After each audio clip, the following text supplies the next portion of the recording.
Whoops. Hold on. Facing front. There I am. What's up, guys? Yeah, so I actually am just now learning about this. Brando, more beer. I did not know. I've been out. Oh, gosh. Mini Duke just got done with a baseball game. Lady Duke and I are in the kitchen. We got some, we're going to be cooking some Parmesan chicken tonight. So I've been very busy, as you can see. We will continue to stay busy over here. So, yes, I did not know this. Let me highlight that because Jerry's 100% correct with that comment there. I appreciate that very much, Jerry, and that is the absolute truth, man. I had no idea. So yeah, you're right. Not a good day. Um, over here on this side, we call this show Thursday Night Mayhem.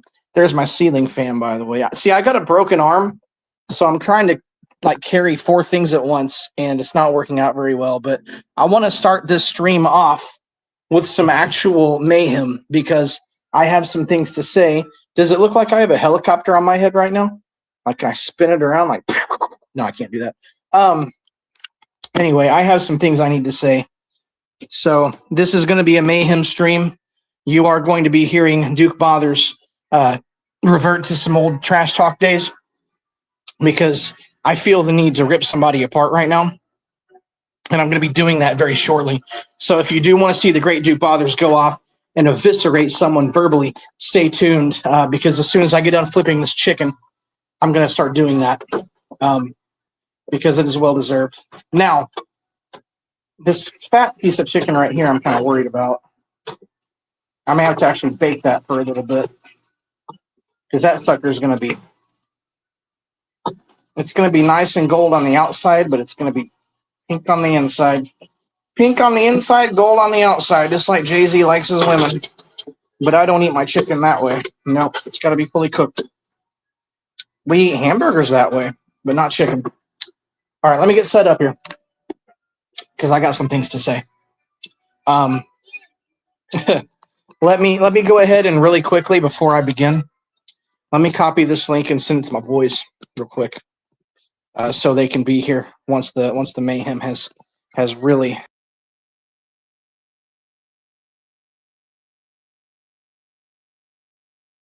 You guys squared away so I can begin saying what I have to say, and then I swear I'll go away, but I can't promise you'll enjoy the noise. I guess I saved the best for last. My future's just like one big pass. Okay. What up, Motor City Maniac? How you doing, brother? How you doing? Doomsday's in the building. I just dropped the link in chat, but before I get everybody up here, I got some things I gotta say. So let me set this up a little bit so that you're not looking at my ceiling fan because it's really difficult to trash talk somebody when your ceiling fan is the background. So let me just do this right here. Do this right here. Flip the camera around. Yes, I'm trash talking somebody in a Ninja Turtle t-shirt. All right, you guys ready for this? Do I need the hat? I feel like I need the hat. Hold on.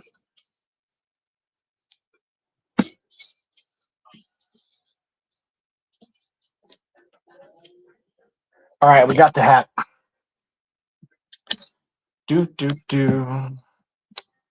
Okay. Golly, I'm just sorry, guys. Like I said, I've been out and about, so I'm just now setting everything up here. What's up, awesomeness? Sorry, chat. I'm trying to follow you. Okay. So as you guys probably know, that's crooked. The Oklahoma City Thunder just beat the Spurs in Game 2. This is not me talking about that game. Oh, dude, Motor City, we couldn't be doing much better than that. We're cooking Parmesan chicken linguine tonight. It's going to be amazing. I'll get back to that in just a minute. The chicken's cooking right now. You know how long it takes chicken to cook, so I got plenty of time to do my own cooking on this stream, and that's what I'm going to do. This is not directed at Spurs fans, and this is actually not even directed at the real Mavericks fans, you know, the ones who are like me. As a Cowboys fan, if you were to come up to me and say the Cowboys stink and they're not going to win more than 4 games next year, as a realist Cowboys fan, I'm going to say, you know what? You're right. We do stink. No, we're not going to win more than 4 or 5 games next year. It's not going to happen. We're going to lose a lot of games. I'm a realist. I understand that. So when you try to trash talk my team and my team sucks, I'm going to agree with you because I know my team is bad.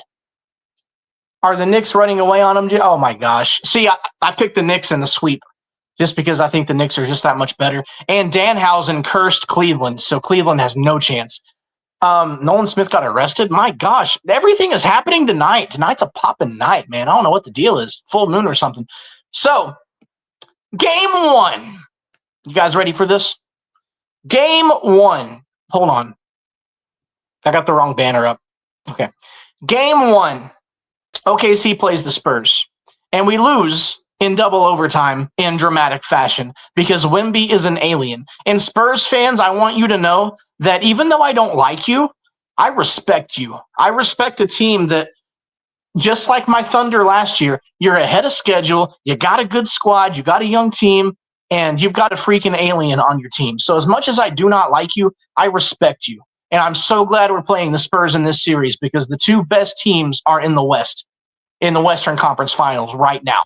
Mavericks, do you hear that? Let me repeat that in case you didn't hear it. Maybe you need to put your hearing aids in when I say this. The best two teams in basketball are playing in the Western Conference Finals right now. And I told you this before the playoffs even started. It would come down to Thunder and Spurs. And whoever wins this series wins the NBA Finals because these two teams are the two best teams in basketball. So we lose game one, right? And my phone blows up minutes after this double overtime loss. And remember, I wear the Thunder on my sleeve. I'm emotional. I've been on the edge of my seat the whole game. I've been yelling, "Ask Lady Duke." I almost woke up all the neighbors that game. I was going nuts. And then we lost in heartbreaking fashion. I'm devastated. Now, if a Spurs fan were to blow my phone up and say, "Hey, we got you," or "Haha, you guys lost," I got to own that. I got to own that because it's true, man. They came into my building and they beat me. I gotta give them props. I got to eat my crow because they did their job. They did what they had to do. But it wasn't a Spurs fan that did it. I didn't have any Spurs fans on my phone that night. Not a single one. I had Mavericks fans blowing my phone up after game one. Mavericks fans. Ha, you guys lost, and Shea is a foul baiter, and all he does is flop, and the referees couldn't help you this time. And my favorite one was, "Oh, you guys didn't play anybody in the playoffs, and you wouldn't have beat the Lakers if you hadn't have intentionally hurt Luka Doncic." Intentionally hurt Luka.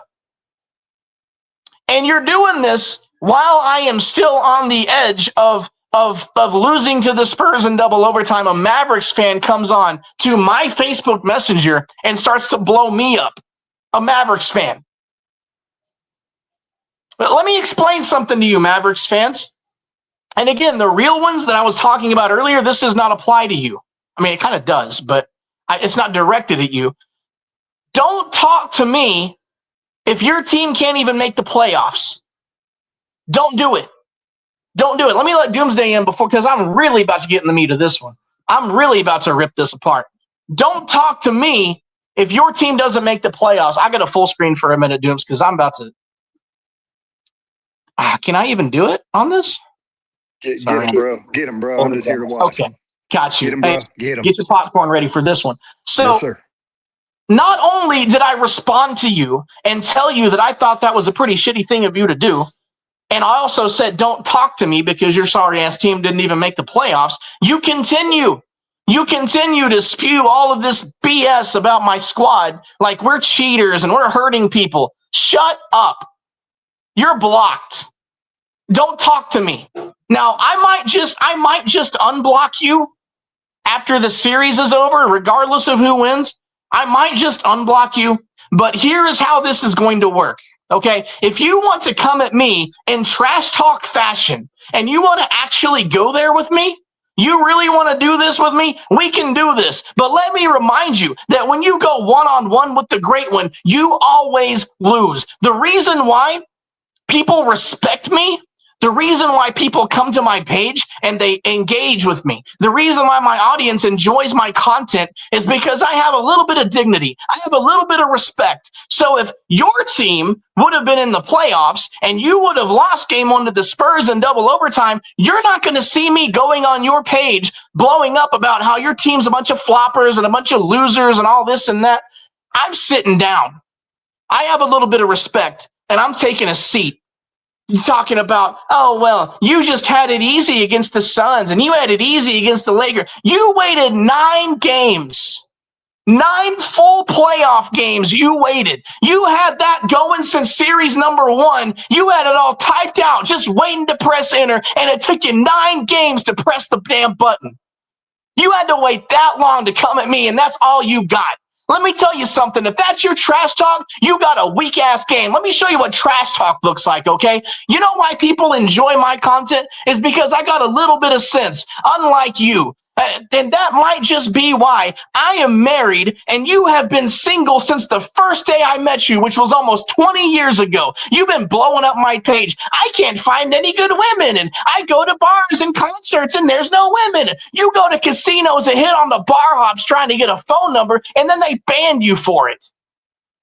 And then I take you out to a dinner because, excuse me, but I kind of like some scenery every once in a while. So I believe we went to Twin Peaks, which is one of Duke's favorite places, by the way. And I had to apologize to the waitress when you were in the bathroom because you kept running your mouth about the women in the restaurant.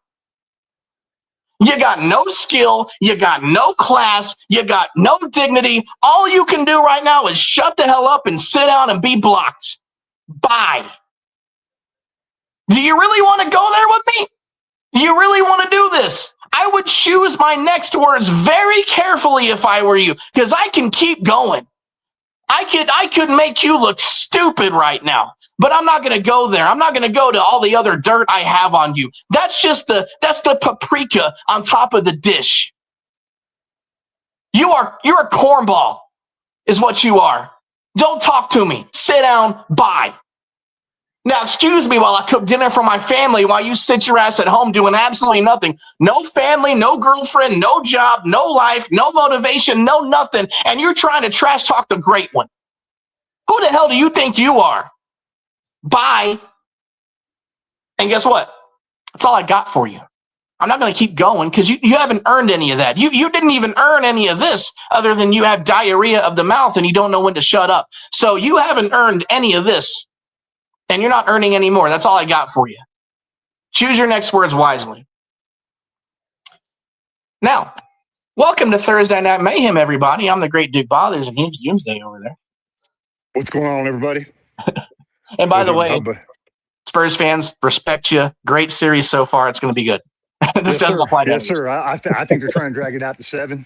I think so, too. I think that whole shit with not letting was Harvard back on the damn court last night? Ow. That was ridiculous. They said he had a hamstring. He came back out, looked like he was ready, and some legal official stomped him and didn't let him go back to the court.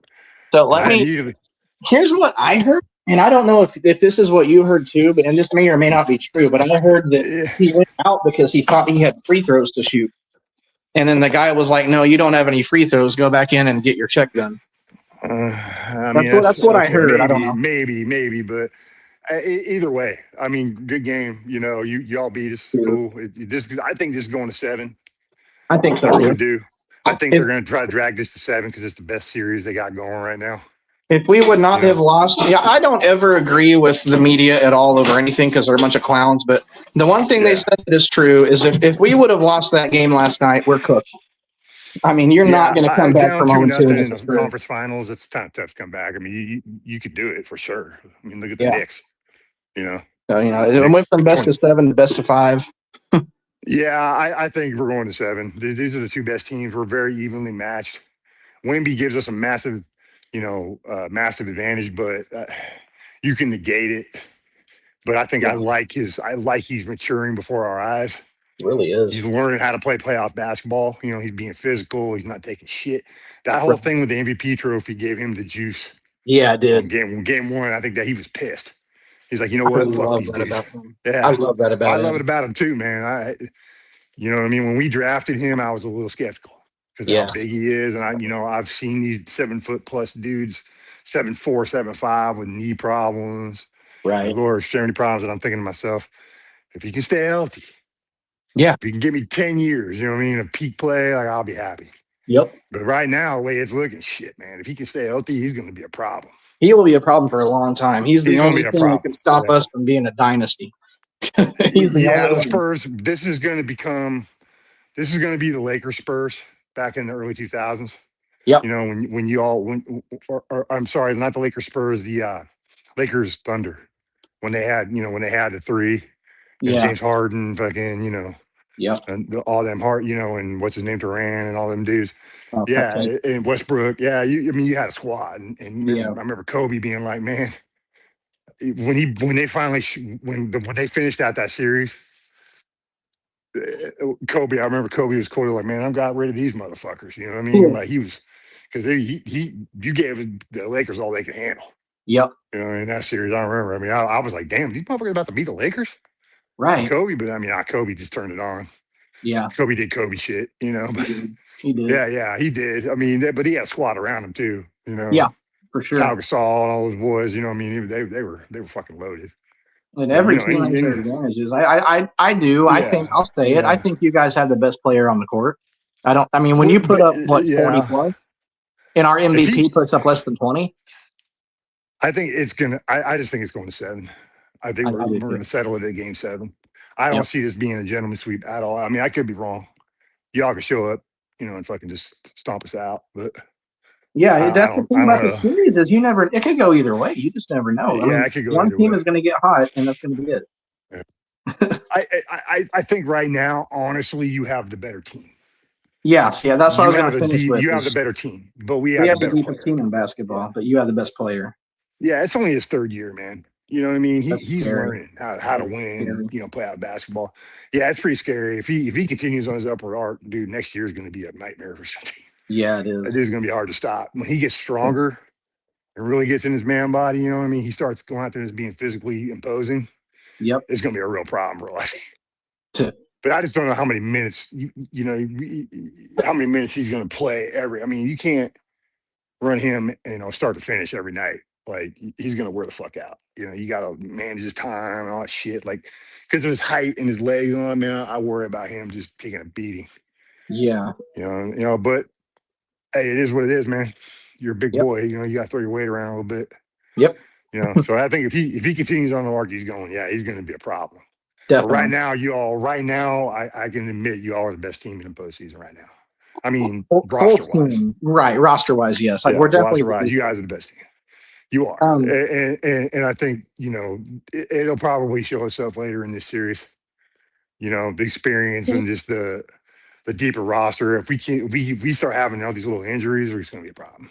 See, and I agree with that completely. Like, I understand, you know, our media over here in Oklahoma, we're talking about how, you know, Wemby has played a lot of minutes, especially in the first game. And, of course, you know, already we're seeing, you know, J-Dub goes out with a hamstring, and then, of course, Fox goes out. And so, I mean, we're seeing the wear and tear already, and it's like, who can sustain it the longest? We're an old team, dude. We're kind of old, like, you know, and that's what I was afraid of, man. We need to get some younger players. Harrison Barnes goes out there. I'm thinking, is he still playing? Yeah, we're an old team, bro. Right. Like, we are. And I think we get a little more youth on this team. You know, we'll see what we do, you know, in the off season, as far as, you know, bringing in more talent, you know, building this team around Wemby. I think, you know, we'll see. But I'm not one of these delusional ass fans going to be like, we're going to beat your ass and we're just the best. And I see what's going on in this series. Like, and I can sit here and admit as a man, you guys are the better team. You know, but, you know, I'm still not talking my shit. But, you know, I don't think y'all are going to fucking, you know, you ain't gonna beat us in 5. I think it's gonna have to go to. It might go to 6. It might be 6, but I don't know, man. I'm with you. I think it's 7. You know, we're gonna make it real hard on you. It ain't gonna be just a cakewalk. No, I mean, shit, last night wasn't a cakewalk for y'all. No, not definitely. You barely won. There were definitely chances for either team. Yeah. I just think, you know, those key injuries have just kind of hurt us. Yeah, definitely. You know, like you said, the wear and tear on Wemby, because he's played a lot of minutes this year. Third Coast, what's going on? You know, so I'm glad that you asked this. Delusional, man. I don't go around. You know, I don't go around. Who's that? Oh, nice. So, yeah, I don't go around. You know, making shit up. I can tell the truth about my team. Right. You know. So I didn't come prepared for this at all, and I really wish that I did. But I'm really glad that you asked this, Doc. I saw Doc everybody about what's going on for all your sport cars needs. All right. Right here. For all your needs. Please see Duke. I don't know what the name of your company is, Duke, again. Right there. Duke Sports Cards and Collectibles. Right there. That's the logo and everything else. Do you guys recognize that logo? Huh? Check it out. See that? I don't know why I can't hear you right now. Oh, man. Chat, can you hear me? Give me a thumbs up if you guys can hear me. I can't hear you. Nope. All right. So their bed. Chat. I'm going to go out and come back in. Okay. Chat, anybody in the comment section, can y'all hear me? Comments? Yes, no? Chat? No? You can hear me? Okay, thank you. All right. So, I have a Panini Prism Mega Box tonight, NBA Prism. This is 55. That's shipped, by the way. That's the shipped price. Doomsday's back on. Will the real Doomsday please stand up? I got 2 of you. Yeah, I can. I don't know why. Maybe the other one didn't go out. Can you hear me? Let me kick him. Yeah, I can hear you. Yeah, kick one of them. All right, I got a little something for that imposter over there. I got a little something. Yeah, somebody trying to be me, man. Let's see what I got here. Yeah, like I said. All right, here we go. I don't know who that imposter was, but he ain't me. All right, he's gone. He's gone. And they want to be us, man. They hate us because they ain't us. That's how it is. Oh, there's Doc. Let's get Doc in here. What up, Doc? Hey, man. What's up, Doc? Hey, what's up, y'all? Can y'all hear me? What's up, man? Yes, sir. Yeah, man. I can hear you fine. What's up? Yeah, what's up, everybody? Man, talking about how these Spurs, these Spurs are gonna give them hell. We're talking NBA. This set right here does have like Cooper Flag rookies and all, but I know I don't have a ton of viewers right now, but I just want to say this: tomorrow night on Duke's TikTok channel, I'm doing like the biggest stream of my life, and I'm super nervous about it. I'm afraid nobody's gonna show up, and it scares the hell out of me. But we're doing like $1 auctions all night long tomorrow night. And there's going to be like, we're going to have slabs over there. We're going to have like autographed cards over there, autographed Funko Pops. Freaking golly. We got like game used relics. We're going to have those. We're going to have like everything's $1? Everything starts at $1. It's a $1 auction. Okay. So the auction starts at $1 and we're doing 100 mystery bags. So all these are going to go in a mystery bag. You pick a number 1 to 100, and I get whatever's in the bag. Funko Pops, autographed Funko Pops. Show you one of those here. Let's see here. Oh, here's one right here. We got this one in not long ago. So this will be in there. This is one of the chases. That's an autographed Yu-Gi-Oh! Pegasus Pop. $1. So spread the word. I'll put the link in the comments later. But I really want to have a big stream. I want people to show up, so share it out. Man, if I had TikTok, bro, I'd come over, but I don't use TikTok. Until then, I do have a Prism Mega for 55. Anybody's feeling lucky on the Mega Boxes? These things are crazy, crazy hot right now because of the Cooper Flags and the playoffs going on. 14 Mega Box exclusive red ice prisms. If we pull a manga, that's bigger than a downtown. You're going to find 4 silver prisms. You can get a manga out of this. Or a Sublime, and those things are crazy money. That's like triple digits easy. So if anybody's feeling a Mega Box tonight, let me know. Hey, dude, am I still good for those cards that you set aside for me, bro? Yes, they are right here. Matter of fact, okay. Let me get this out of the way. Yeah. Okay, right. Here is a one. I haven't forgot about you, brother. I haven't forgot. I was thinking the same thing. I'm like, I need to let you know I haven't forgot either. There's the Emmett. Yeah. Well, I found the other Wemby too. He was just sitting right here. Yeah, I believe it was the Wemby. Yeah, I don't remember exactly now, man. I don't remember. It's the same as this one. This blue one is more rare, but I have this silver one as well. And I just had it too. I think it was the. Was it the silver one? I think. Yeah, I think it was. I think it was. I can't figure out where I put it in. I just had it too. That's kind of frustrating because it was sitting right here. But anyway, yeah, it'll be off the reel. Yeah, I got you, bro. I haven't forgot. I'm gonna get you soon. You do Cash App, right? Yes, sir. Cash App. Right. Oh, there it is. I found it. It's right here. All right. Silver Wemby. Cool. Now, if it was me, I would recommend grading this one at least, the blue cracked ice, because that's going to be money back, triple digits, easy. I think a raw for this right now goes for like $60 for this card raw. So graded, you're looking at like $150, $200 easy.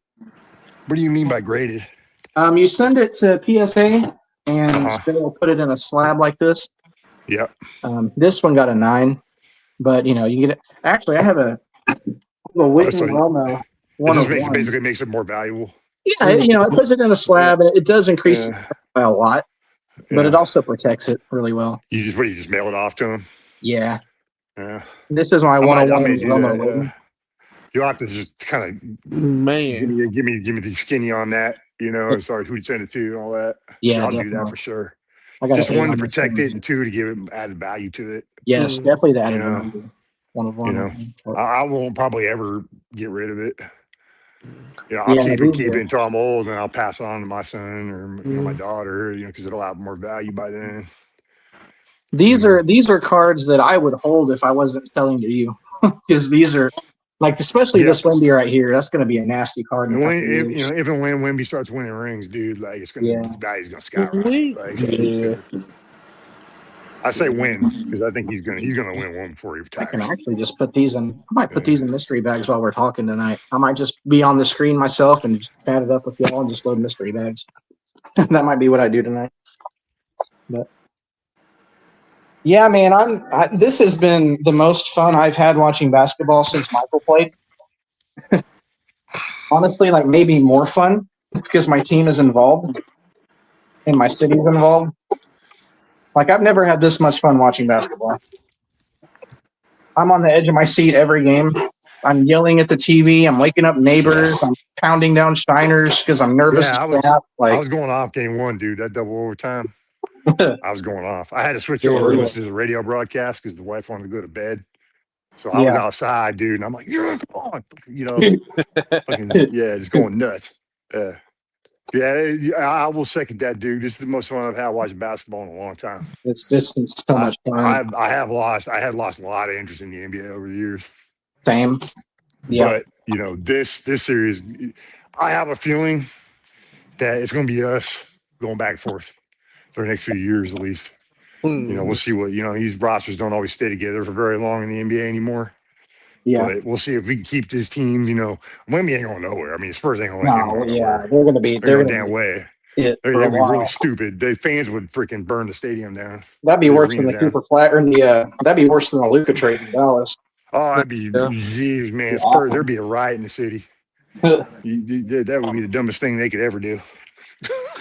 You know, usually that organization, man, the one thing I love about the Spurs, man, and I can't say this for all my favorite teams, but they're a well-run organization, man. They've always been a very well-run franchise. You know, always bringing talent in, you know, have been competitive for years. You know, I mean, you know, of course, the Duncan, Ginobili, Parker days. You know, that was just a dream. Every year we were contenders. You know, but yeah, I want that back. You know what I mean? I want the Spurs need to be back on top, man. And that's why I think it's really good for the league. The Spurs have always been one of those teams. Like they're either dominating the league or they're like right on the edge. And here they are. They're about to do it again. It's scary for me because I want the Thunder to win some more. Might be our only chance. Yeah, but you want to beat the best, right? Yeah. See, and that's why a lot of Thunder fans were like, "Oh, go Timberwolves, go Minnesota." Like, no, I don't want to play Minnesota. Man, I want the Spurs, dude. Sports fan. Let me address something, dude. Let me address something real quick, man. You know, in the spirit of mayhem, it ain't looking too good for the Dallas Cowboys content creators right now. It ain't looking very good. You know, we all know what happened. We all know what the big talk was last week. You know, we got a lot of nonsense going on in this fan base, man. Like I've been saying, I've been trying to tell people about these dudes. You know, and I can start naming names. You know, I you know, certain content creators that, you know, I have a real strong feeling are you know, protecting, you know, pedophiles, human traffickers, you know, stuff like that. You know, we don't need to go too deep into that, but we know who we're talking about. Yep. You know, it ain't looking too good for these dudes. You know, I normally just let them do what they do, you know, and I'm going to talk smack about them. But when that news came out, I mean, that shit pissed me off. It pissed me off because that is now, every time I get seen wearing Cowboys gear, guess what? I'm associated with a motherfucking human trafficker. Yep. You know, I don't care who don't like what I'm saying. I don't care, you know, but I'm pointing a finger at certain individuals in this fan base that were consorting with the dude. One of said persons was their fucking family member. And you're sitting there trying to tell me that he didn't have no damn clue what was going on with this dude. That's your goddamn cousin. And you're sitting there telling me you don't know what your cousin's doing. I got a lot of cousins, and I know what pretty much all of them are doing. I know where they live. I know all the members of their families. I know their kids. I mean, I know everything goes on with my cousins. If I don't know, somebody tells me, or I hear about it through, through social media or whatnot, or I get a text message from somebody. Hey, did you hear about your cousin? So you're gonna sit here and tell me that these dudes didn't know? I mean, it is what it is. I don't know. I don't know these dudes personally, but it don't look good. And I think some of them even came out and were defending it, on X and other places. And that shit just really pissed me off. You know what I mean? And I've been trying to tell everybody about these dudes. They're not good people. They're freaking con men. They're lying to you for money. And these dudes are still sitting there and they're lying right now, swearing up and down, we're going to be a top 10 defense, swearing up and down that Dak Prescott's, going to have the season of his career, swearing up and down that Schottenheimer, is the answer. They're making a lot of assumptions about this freaking team. And I ain't buying none of it. And I'm actually sitting and waiting to watch this team fall flat on their fucking face so that all these dudes look like idiots. I want that. I want these dudes to look like morons when this team falls flat on their face. And all this hype, and all this hoopla, and all this cheering, and pom-pom waving, and all this nonsense and lies that they tell the people. What's the first thing they do when they go live? Oh man, start talking about super chats. They'll stop their show and start reading off super chats because they want to get paid. They're doing this shit for money. Boss Cowboys, Foots the King, Okoye, all these dudes. Blues takes, every last one of these freaking clowns. I'm sick and tired of y'all representing this fan base, meaning the Dallas Cowboys fan base. You know what I mean? I'm sick and tired of y'all consorting with fucking pedophiles. I'm sick and tired of y'all, harboring fucking human traffickers. And I don't want to hear you didn't know. I don't care. It don't look good for you. And and if any of y'all hear this and you don't like it, man, you know my channel. Come talk to me. Hit me up. Come in here. Come on in the chat. Because I know some of y'all are shadow watching. I know some of y'all are sending people over here to watch. How I know that? Because you steal everything we say. Taking our slogans, taking our taglines, taking everything, taking our ideas, stealing stuff from our videos. What, you don't think I notice? You don't think we don't see it? Our late great brother Teflon saw it. Our late great brother Simon saw it. I know Duke sees it. I know Doc sees it. I know everybody in this chat in here sees it. And I'm telling you, for me, all you dudes, Botch Lombardi, Foots the King, all you dudes, Tack on Cowboys. I don't care. You don't like what I got to say. I don't like none of y'all. I think y'all make this fan base look bad. I think y'all are looking lie for money, and I think that shit's low. Duke's in here selling sports cars, but he ain't lying to nobody. He sells what he says he sells. He sells, and he gives you a legit, authentic product. He ain't on here making a bunch of damn promises and telling you lies and then taking your cash apps, free money. I think that shit's lower than low. There ain't no integrity involved in it. And I don't care who don't like it. Somebody got to say something. But I'm sick and tired of being told how great Dak Prescott is when my eyes tell me otherwise. And I don't need to watch a film session to know that this team sucks. So, you can keep on with your film sessions and you're talking about, if you don't watch film, you don't know what you're talking about. Bro, I can watch a football game and tell you who sucks on our team. I don't need to break it down on film. You know what I mean? That's a gimmick for y'all to make money. So anyway, I was just ranting about you clowns. I don't like none of y'all. I'm sick and tired of you. You know what I mean? I'm sick and tired of the lies. I'm sick and tired of the hype and the BS. And then when the team sucks, y'all backpedal. And y'all, they have a perfect excuse. Because all they got to say is, oh, well, you know how it goes. I mean, I can't predict this stuff. Nobody really knew how good the team was going to be. But y'all sure were accepting money, telling everybody how fucking great this team is, how great the coaching staff is that we haven't seen coach yet. Marcus Dixon, the D-line coach, apparently he makes linebackers all pros, according to Okoye. See, I keep receipts and I call people out. And when this shit doesn't go like you say it's going to go, then I'm going to fucking call you out again. And I'm going to call you a liar. Because that's what I think you are. I don't like none of y'all dudes. That's why I exist on here. To shine a light on the cockroaches in this fan base. And we got a lot of them. Bunch of out of town, from out of state. Dudes ain't even from Texas. Ain't never fucking, some of these dudes probably never even been to Texas. You know, but they'll sit there and fucking, you know what I mean? They'll sit there and tell you that they got inside sources on the team and they're talking to coaches. And they're trying, be that as it may, you might be talking to people. But do you really fucking think that they're going to tell you the truth about what's going on this team? Do you think that a player is going to come to a dude on YouTube and tell him the skinny voucher what's really going on in that locker room? No, they're not. Nor can you believe anything that these coaches say in any of these interviews, or can you believe anything these players are saying. And another thing, all this hoopla around the damn New York Giants, I ain't buying it. All I hear is a lot of talking going on from that camp over there on the Giants. Bro, they were not a good team last year. And these dudes are acting like all of a sudden they're fucking world beaters. So I want to see it, Giants, because we've been fucking owning you for a decade. 16-4 over a 10-year period. We've been owning you. So until you whoop our ass and dominate us, shut the fuck up. Because you're starting to sound like the Dallas Cowboys, all that talking that's going on over there. The coach is talking smack. I mean, Harbaugh, first of all, bro, you ain't never been in the NFC East before. You're going to come in here and start running your mouth? Bro, you left Baltimore on bad terms, bro, and you were not a good team over there. You know, Harbaugh, for all the shit that they say about Harbaugh, I ain't buying the hype. I want to see it because your defense sucks. And your draft wasn't that great, but all of a sudden the Giants are fucking world beaters now? Okay, well, show me.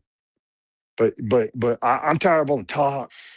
These players, you know what I mean? You guys, and maybe you guys could chime in on this. I don't like none of these modern, new era players. They talk too much. And they don't back it up. So anywho, I've gone on long enough. I wanted to get that out there because I'm watching. I see you all clowns out here, playing the role, hyping this team up, but I ain't buying what you're selling. Because I don't see a roster right now that can be competitive in the conference.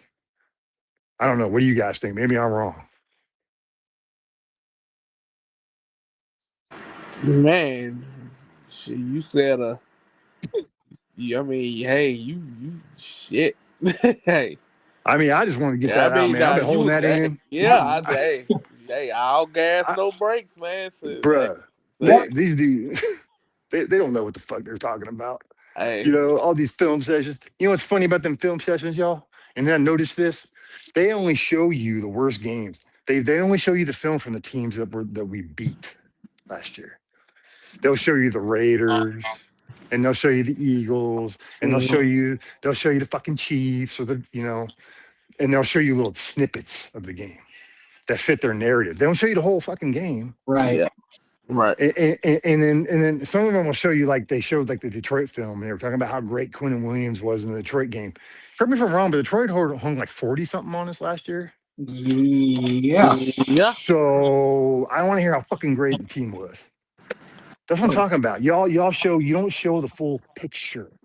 No. You don't fucking tell the truth. Bro, I didn't even see you, Ken. I'm sorry. I got you, bro. My bad, dude. But it's just what's going on, fellas? Hey, what's going on, Ken? What's up, Ken? I can't call it. Man, I'm just that Mike Tyson. That Mike Tyson. That's a 1-1. Iron Mike. Iron Mike. Hey. 1-1. That's going in the mystery bag for $1 tomorrow night.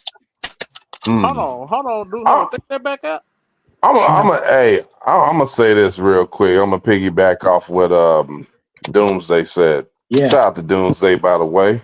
That's our brother. Yes, sir. First of all, let's be real for a second about John Harbaugh. These Giants fans and shit, these bitch made ass fans, right? Mm-hmm. Hey, Red, you cool. You know what I'm saying? Kyle Pizzle, you cool. Kyle Piss. Yeah. Anyway, meet the mess, my dog. Hey, we all talk shit. But anywho, let's be real about John Harbaugh. Yeah. John Harbaugh was a special teams coach for the Eagles and shit back in the 2000s, right? Under Andy Reid, right? Right. So he went to Baltimore with a defense that was already set in place by Ray Lewis and Ed Reed and T. Sizzle, aka Terrell Who built Suggs. that team, Ken? Tell them who built that team. It wasn't Who? Harbaugh. No, it wasn't Harbaugh. It was first it was Marvin Lewis. Then it was who? You breaking in and out. It was what's his name? Mike Nolan. And then they Mike Singletary, them guys was there and shit in Baltimore when they built that team up. Whatever. I forgot. Oh, Brian Billick didn't build that defense. That was Marvin Lewis. It was Marvin Lewis that did it, but that was Marvin Lewis that built that defense. He was the head coach. His job was to bring the offense in. He didn't help build that. The only thing that Brian Billick did that was right that particular year was three things. Number one, you went and got Shannon Sharp. Number two, you went and got Jamal Lewis. Then number three, even though I hate to say this motherfucker's name, you brought in Trent fucking Dilfer. That's about the only three things he did right that year. The defense was already set. It was already set in place. All you asking the offense really to generate enough points to where that defense. You gotta remember that defense is a shutout defense. Yeah, it was fucking legendary defense. It's a legendary defense, right? I mean, they had the whole fucking Miami Hurricanes fucking defense there. Yeah, true. And at every fucking level, right? Yeah, pretty much. Right. So you first of all you had the Goose ripped into the Goose, Tony Siragusa. Then you had Sam Adams. Then you had Rob Burnett. Terrell Suggs wasn't there yet. He came later, but he came later. You had Michael McCrary. Then you had Peter Boulware. The 2000 team was he? Haloti Ngata. I don't think he came later too. Nah, he came on later. Yeah, he came later. He was in the second Super Bowl. Yeah, he played when they fucking beat San Francisco. Remember they had Rob Wilson as a safety. Yeah, I remember that. They had what's his name, Kim Herring. Then they had the one corner. What's his name, Chris McAllister. Another one that everybody forgot about. Well, and then of course honestly, had Dwayne Starks too. Yeah, they did, man. They had a squad, bro. I'll tell you honestly though, one detail we're kind of not talking about is they had a hell of a GM over there, Ozzie Newsome. Oh God, yes. That fucking GM had a lot to do with him bringing. And he's a Hall of Fame tight. And he's a Hall of Fame tight end. Yep, Hall of Fame tight end. Damn good GM too. So, bruh, how many Hall of Famers he drafted? A bunch. Bruh, bruh. And they look, bruh. When they first played their first season in Baltimore 30 years ago this year, they drafted two first ballot Hall of Famers in that draft in the first round. One was Jonathan Ogden. The other one is Ray Lewis. Yeah, probably next to Lawrence Taylor, best fucking linebacker ever played the game, bro. Yep. Next to Lawrence Taylor, best linebacker ever played the game. He's the best middle linebacker that ever played. One of the best middle linebackers. No, he's the best. He's the best. Yeah, Lawrence Taylor, the best outside linebacker for sure. Oh God. Sure. By the far, best player ever. The best edge rusher I've ever seen in my life. Best defensive player I've ever seen, dude.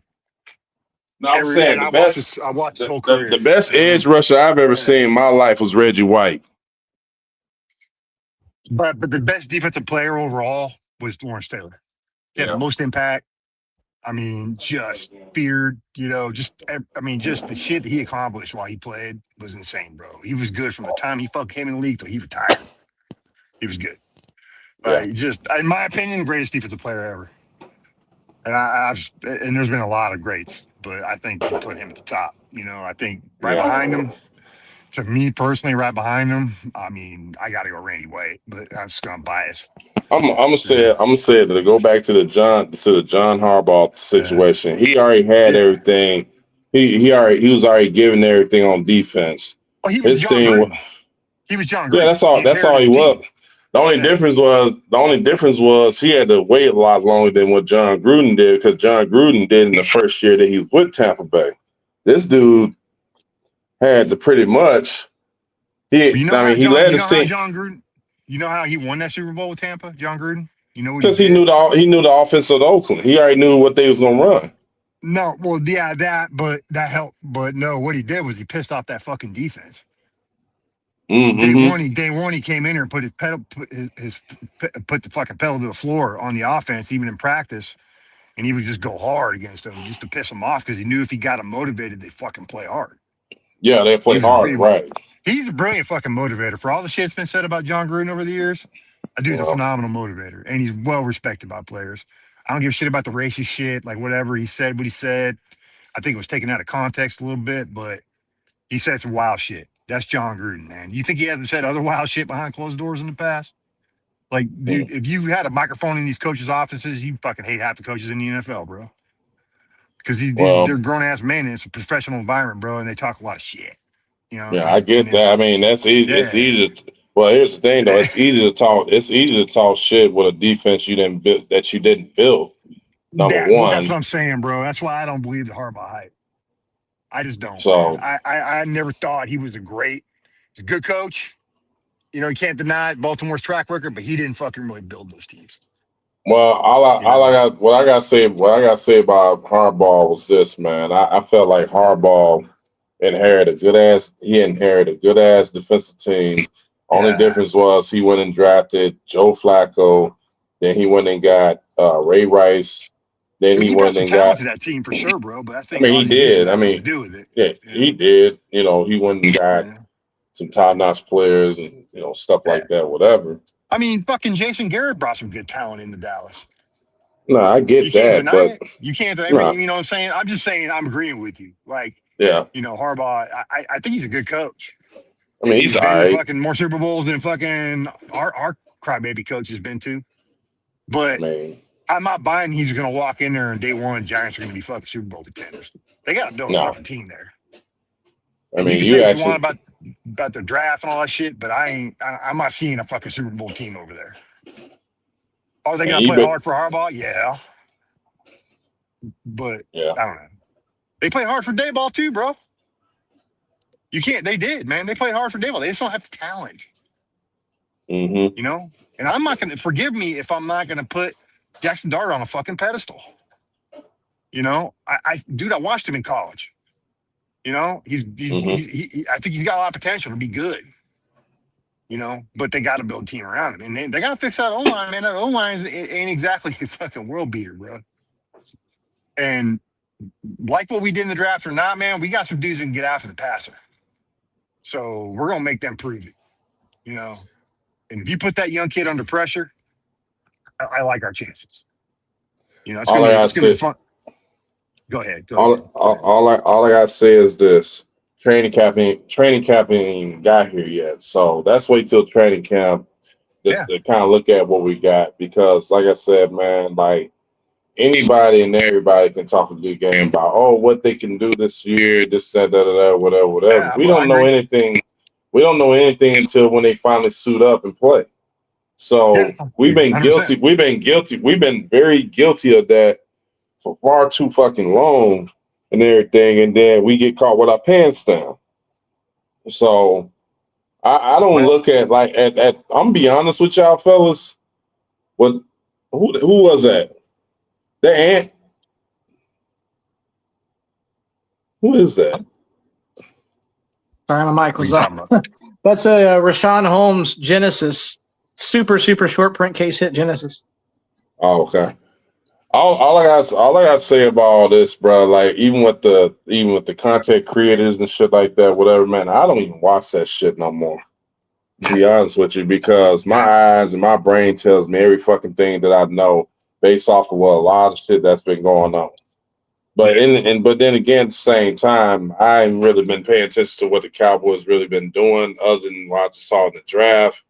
My son, my last kid, my youngest child, 2 weeks from today, I'll be having front row seats to go to California and go see him graduate. So that's what my mind's at right now. Yes, sir. So trust me, bro. I'm looking forward to the summer. I got a lot of things going on. Yeah. But I'm just talking about, the Cowboys are gonna be there regardless. I'm just talking about these, people that are just doing all this talking. They're talk too much. They talk too much. You know the reason why they talk too much? Because it's entertainment. Well, that's you gotta remember dollars, bro. No, that's what I'm talking about. What does entertainment does? You get paid when you entertain the people. That's entertainment. Entertainment is to get any and everything, just like these fucking modern ass bitches out here. These females and shit up here thinking that they go on TikTok and talk about they fucking divorce from their husbands and all that shit like that, whatever, to get people to feel sorry for them or have these so-called, these are y'all, thank you guys for being my supporters and this and that, Man, fuck all that. Right. Yeah.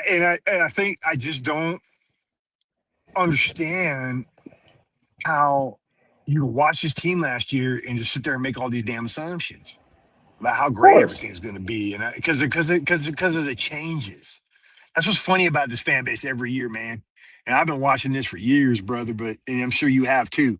But it's this damn fan base, for some reason, man.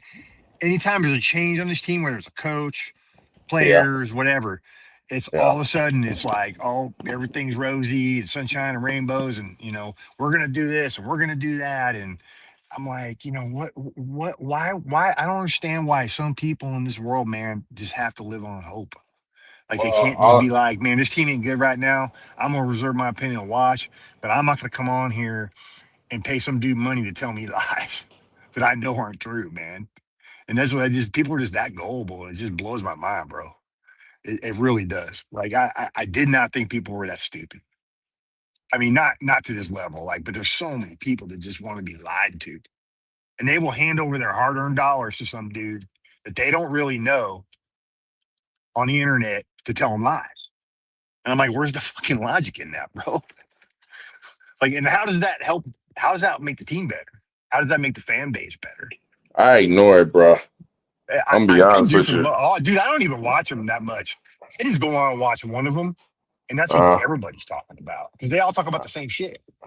That's all they do. That's why I say they'll pop up in my feed or whatever, and I'll listen to what they got to say, but it's all it's the same shit. I'm just speaking more about all this crap that went down last week with this West Coast dude, and that that shit. Oh yeah, man, bro. That shit was heinous, bro. I'm gonna be honest with you, man. I knew of him. I think I ran across. I'm not sure. I couldn't remember because I done met so many fucking people. But I know who he is, and when I saw that, I was like, first of all, I was just like, damn, that's crazy. And then all of a sudden, I'm like, well, I'm not surprised that, because it's not just in our fan base, it's anybody's fan base. But also at the same time too, this is why I say I don't join these so-called fan clubs anymore. I really don't. I don't even really do that anymore. Now, if I see you, I say, hey, what's good, and I keep it moving. But other than that, man, I fly solo dolo. Yeah, man. I use my eyes, and I follow my instincts and my gut. And my gut tells me that this fucking team ain't gonna be great. I could be 100% wrong. And you know what, bro? I hope I am, for all our sakes. I hope this team blows our minds next year. All I gotta say is this: entertain me. Shove and play. Just shove and just play the game and just see what happens and shit. That's all you can do at this point. Now, if you win a Super Bowl and everything like that, man, try to go for another one. You know what I'm saying? Or better yet, you know what I'm saying? If you want to go ahead and get your so-called money, go ahead and go get it somewhere else or whatever you're gonna do. But other than that, I don't give a fuck. All I care about is wins and losses. That's what I care about. Get your I don't money. care I how we mean, do hey, it. I ain't mad at the hustle, man. Get your money, bro. Get your paper. If you want, if there's people dumb enough to pay you money, take it. You know what I mean? Hey, Because we're all take it. adults here. But still, I got to respect it. And Yeah. I don't definitely don't have to take fucking part in it. Right. That's true. You know, because I think That's true. all money's not good money, man. No, it never is. All money's not good money, bro. And sometimes, man, you're gonna wake up one day, man, and this team continues to go down this downward spiral that I see them going on. You know, and every year after year, we're getting hyped up in the offseason, get hyped up for the draft, and year after year, they're gonna do the same shit. At some point, man, you gonna get fucking tired of that shit. Well, You know? I tell you like this. oh man. That's the Yeah. that's the gift and the curse of being a Dallas Cowboy fan. Yeah. Because the thing about it was, we all know how it all started with them, and then how it became, and this and that, all the glitz and glamours, and the places, the players and shit recognized like presidents and movie stars, like they said in NFL films, America's Team, all that shit. I mean, that's just the way it is, bro.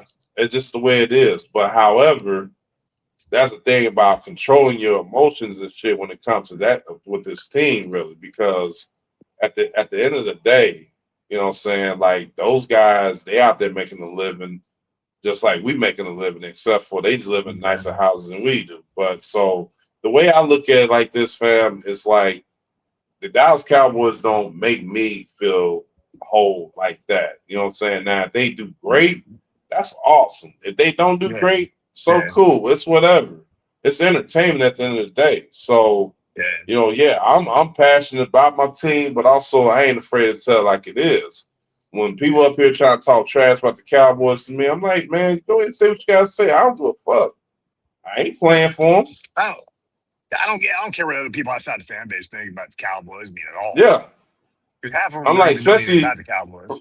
Bro, I'm be honest with you, man. Like when I hear other fans that they team only won one or maybe two Super Bowls and shit, when they up here trying to talk some shit to me, I'm like, first of all, sit your bitch asses down.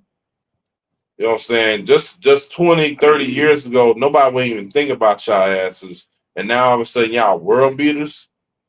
Man, there's fuck only three you. teams. There's three franchises in this league that I'll listen to their opinion at all, or I'll listen to any of their fans. That's 49ers, the Patriots, and the fucking Steelers. Mm-hmm. Because they either got the same amount as us or more Super Bowls. Other than that, shut the fuck up. Shut up. I don't want to hear from you. Like Duke was talking about earlier. If your damn team didn't even go in the playoffs last year, why are you talking about the Cowboys? If you're a Cleveland Browns fan, shut up.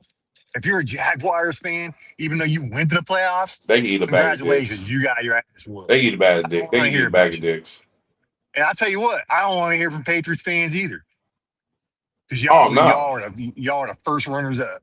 I'm gonna be honest with you. Hey, first of all, shout out to Parks, by the way. That's my boy. Yeah, shout out to my boy Parks, man. I got no. You know what I'm saying? Parks is a good dude, Man, be trust the motherfuckers. I want to hear from him. But yeah, I want to hear.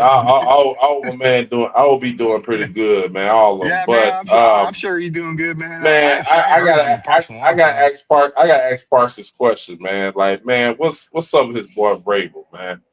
What's up with his boy Vrabel, man? That whole ordeal, that whole debacle. Man, I think it's interesting to say the least, but I think my problem with it is, dude, and a lot of people have already addressed this, but my main problem with it is as a head coach, you're up in that locker room talking about integrity and hard work and honesty and accountability. And look, you're running around with a married woman, bro, while you're married. And I think that damn baby's his. I think it is, bro. She named him Mike. Damn. That whole ordeal is wild, bro. The more you look into it, wait a minute, she named the kid. She named the kid Mike. Mike, bro. Damn. I mean, and I think all these photos that are popping out, all this shit, I think the husband having them followed. I think that dude knew about that for a long time. You know, he's rich dude. I mean, he's CEO of Shake Shack or whatever, Steaky Shake or whatever franchise. So he's got money. You know what I mean? I think he's been knowing about that for a while. You know, but here's my thing, man. If you're in love with each other, you meet and you're married, man, leave your spouses and get together. don't sneak around. You know what I mean? That's my thing, dude. Especially if you're in a position of leadership, like a head coach. You know, and I'm not sitting here up in my soapbox saying that I ain't done dirt in my life or I ain't never made a mistake. I sure as hell have. I've done things I'm not proud of at all. You know, and I'll bear it all. I don't care. I'm not afraid to tell people my mistakes, but I'm no longer in a leadership position. You know, I left the military, you know, fucking 7 years ago, going on 8 years ago now. You know, so I'm not really responsible for people. So if I want to be out here doing wild shit, that's on me.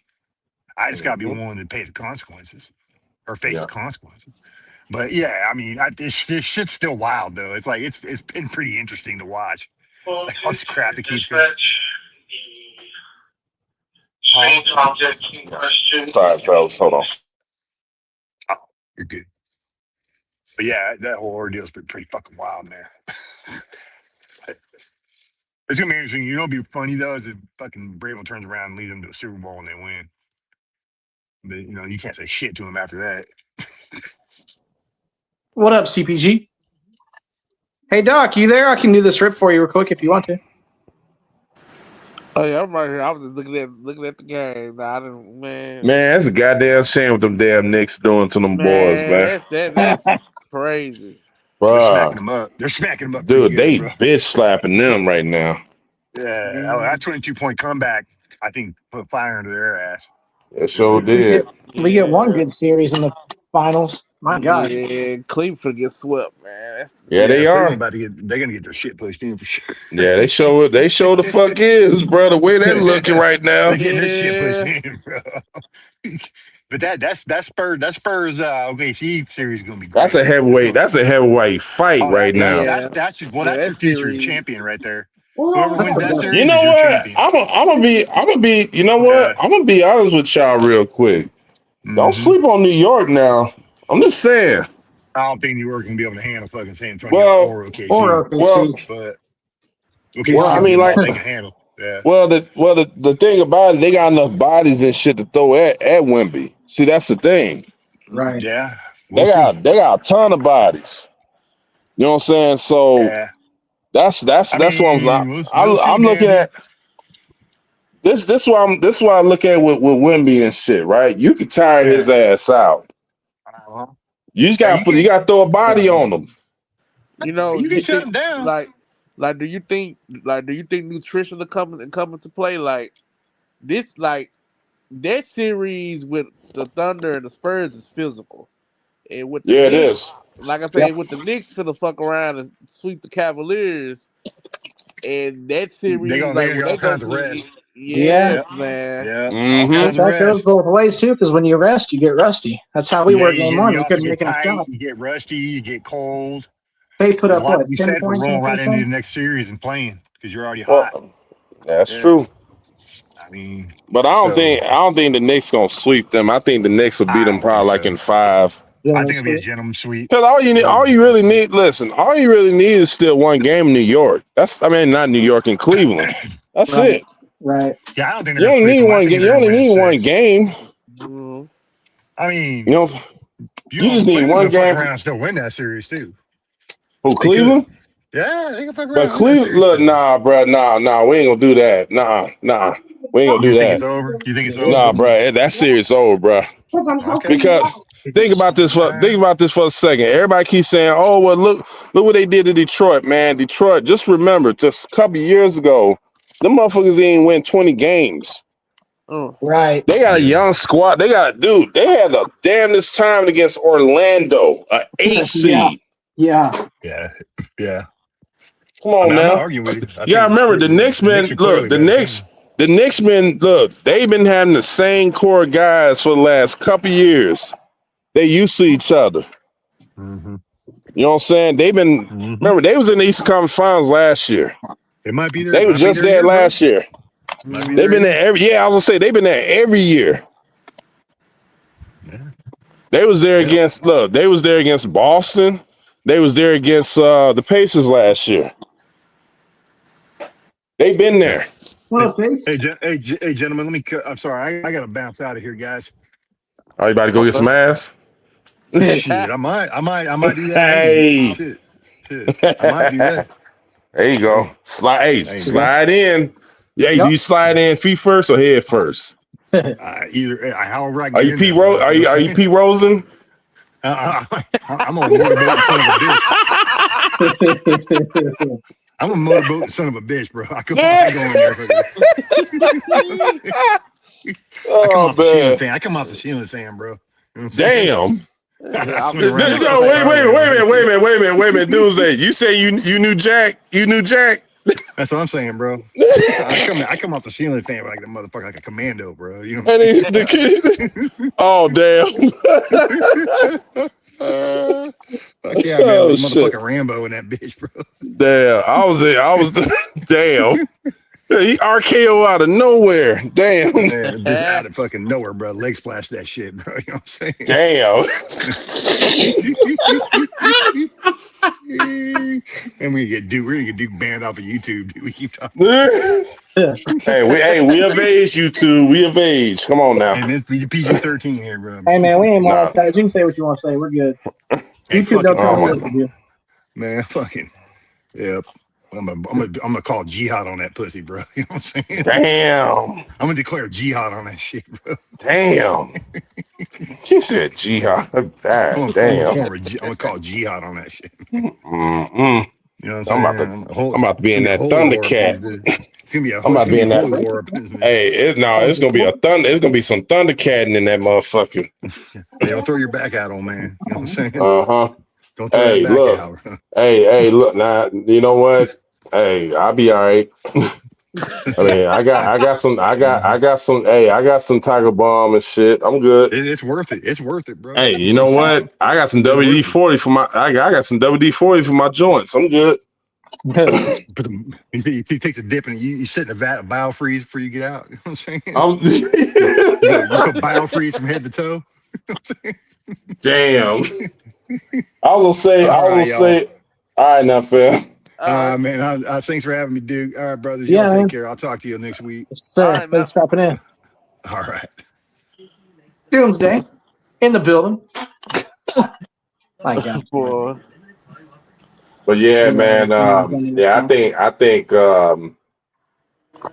Cleveland gonna probably win Game 3, or either Game 3 or if the Knicks go up 3-0 and shit, they gonna win Game 4 before they go back to New York. Yeah, let them get one in Cleveland for sure. Yeah. Like I said, they're gonna play real desperate. They're gonna come out, they're gonna. Because I don't think. I mean, like I said, if that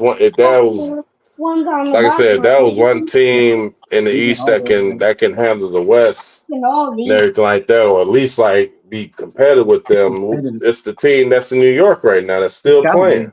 Yeah, it's gotta be them. Absolutely. So I think I'll be honest with you, man. Like the Thunder. I mean, the Thunder going down to San Antonio, man. That's gonna be tough. Yeah, it is. But man, we gotta get one out of two. That's gonna be tough. Ooh, man, it's gonna be. But rocking. that's gonna be rocking down there, and that's gonna be rocking down by that dirty creek that Charles Barkley be saying. River walk. No, that's a creek. Hey, no, man, you gotta say it right. It's a creek. Yeah, you're right. It's the creek. Yeah. Hey, remember? Hey, I know it, bro. They're gonna have churros full effect down there. Oh man, it's going down at SA, man. Oh yeah. It's gonna be something. Oh yeah, this is going down. Yeah. Like I said, I can't. Bro, I'm sick. You know, I'm be honest with y'all, man. I'm so sick of the Thunder, man. Like, man, what's up with them flopping a lot and shit, man? It's a skill, man. It's a skill. That's why you got the B button in NBA 2K. All you gotta do is just flop. You know what I'm saying? Draw a foul. Damn. It's a skill, sad, bro. The problem is you're not going to be able to flop if you don't drive the lane. If you're too scared to drive the lane, it's kind of hard to draw a foul. And man, I get all that, but Game 1, SGA wouldn't drive the lane at all because he saw a freaking 7'4" alien over there, so he didn't want to drive. But Game 2, he finally started driving and drawing the fouls, and I mean. But the thing, my deal is like when Shea started doing it, everyone called it out. But back when Harden was doing it, he was a great one. When LeBron was doing it, he was a great. But all of a sudden, when Shea does it, it's a problem. I don't know. No, I've been saying no. You know who's actually doing that shit also too? Ginobili. Ginobili, yeah. I can't believe Ginobili did that shit. He did that a lot. He was so smooth with it though. Well, if you think about it, a lot of motherfuckers they played soccer and shit before they started playing basketball. Right. So it's like the acting job that you gotta have pretty much. So I mean, I don't like the flopping. I don't like that shit, bro. I just don't like it. I if you doing they doing that in soccer, keep that shit in soccer, but don't bring that shit here. You know what I'm saying? Like the basketball, I remember at one point basketball was a grown man sport. You know what I'm saying? Like guys got elbowed, guys got you know what I'm saying, got knocked to the ground, you got up, you shake it off, got up, and you shot your damn free throws. Instead, you got too many sissies and shit in this league, bro. You ain't lying. It's a lot of sissies in this league. Yeah, there are. Big time. A lot of crybabies, man. Look, I'm gonna be honest with you, man. Like the last grown man to play in the NBA other than Kobe Bryant and probably Tim Duncan and maybe KG was Shaq, man. Oh yeah. I guarantee if Shaq was playing, look, I'm gonna tell y'all like this right now. Everybody said, man, Wemby would be dominating Shaq. I said, I don't fucking think so. No way. No way. I don't think so. No way. They threw Yao Ming at him, and Yao Ming's what 7'5". They the same height. Yeah. Yep. Shaq was cooking this dude. Man, Shaq was to me. Shaq wasn't even from this planet, bro. Nah, to me, prime Shaq. Shaq is the most Woo! dominant force. I think Baby Shaq would have backed down Wemby personally. Oh, man. Look, I'm telling you, look, the best Shaq I've ever seen. This is the best Shaq I ever seen. This ain't Orlando Shaq. This is Shaq when he was going to get in 2001 playoffs when he went up against Sabonis and Rasheed Wallace. Man. When he went up against Chris Webber and Divac. When he went up against Dave Robinson and Tim Duncan. And when he went up against AI and Dikembe Mutombo. Well, he fucked over Dikembe Mutombo. Bruh, preach. He fucked made him over his bitch. Ooh, made him his bitch. Couldn't do.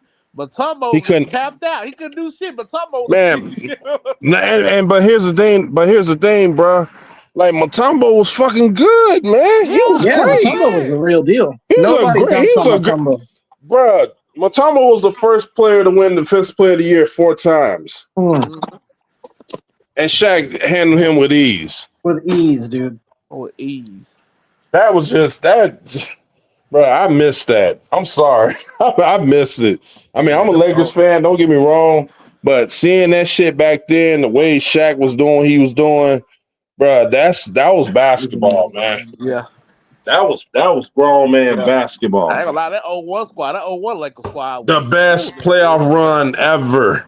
They were loaded. Boy. They was the best. The best playoff run ever in the history of the NBA playoffs. And they didn't even lose on the road either. They was loaded. They was loaded. Well, they was loaded, and you got also remember. Look what was going on during the year. They wasn't vibing. They was not vibing, and then they end the season. Look, they lost on April Fool's Day against the Knicks that year, and then they didn't even lose again for like another 2 months. They went on like a 19-game winning streak. That's including 11 straight in the playoffs. Exactly. All the way to the finals. Bro, they ran the table in the West, bro. And we ain't talking about, and you gotta remember too, Portland was a good team still. Sacramento was up, they was up and coming. They were really good. And the Spurs, obviously we know how the Spurs was back then when they had the Twin Towers. They was unstoppable. Yeah, they ran right through them dudes. Man, they did. That's a damn shame that AI. That was the only chance that AI could have possibly win a championship. That he had to run against Shaq. Look, exactly. He had to run against him. Not only Shaq though, but like Derek Fisher, Rob Horry, Rick Fox, they had some guys come off the bench. Even Tyronn Lue, now the coach for the Clippers. I mean, they were just man. Shaq bullied. He bullied Mutombo in that series. God damn. He fucked him over, man. That's I'm talking about straight dumb. Like I'm like, that's crazy. You know, I mean, and then you couldn't referee. You couldn't really referee Shaq because they didn't know what to do. It was like, and then that's when they came out with that 3-second bullshit. Yep. I'm like, yo, what y'all doing?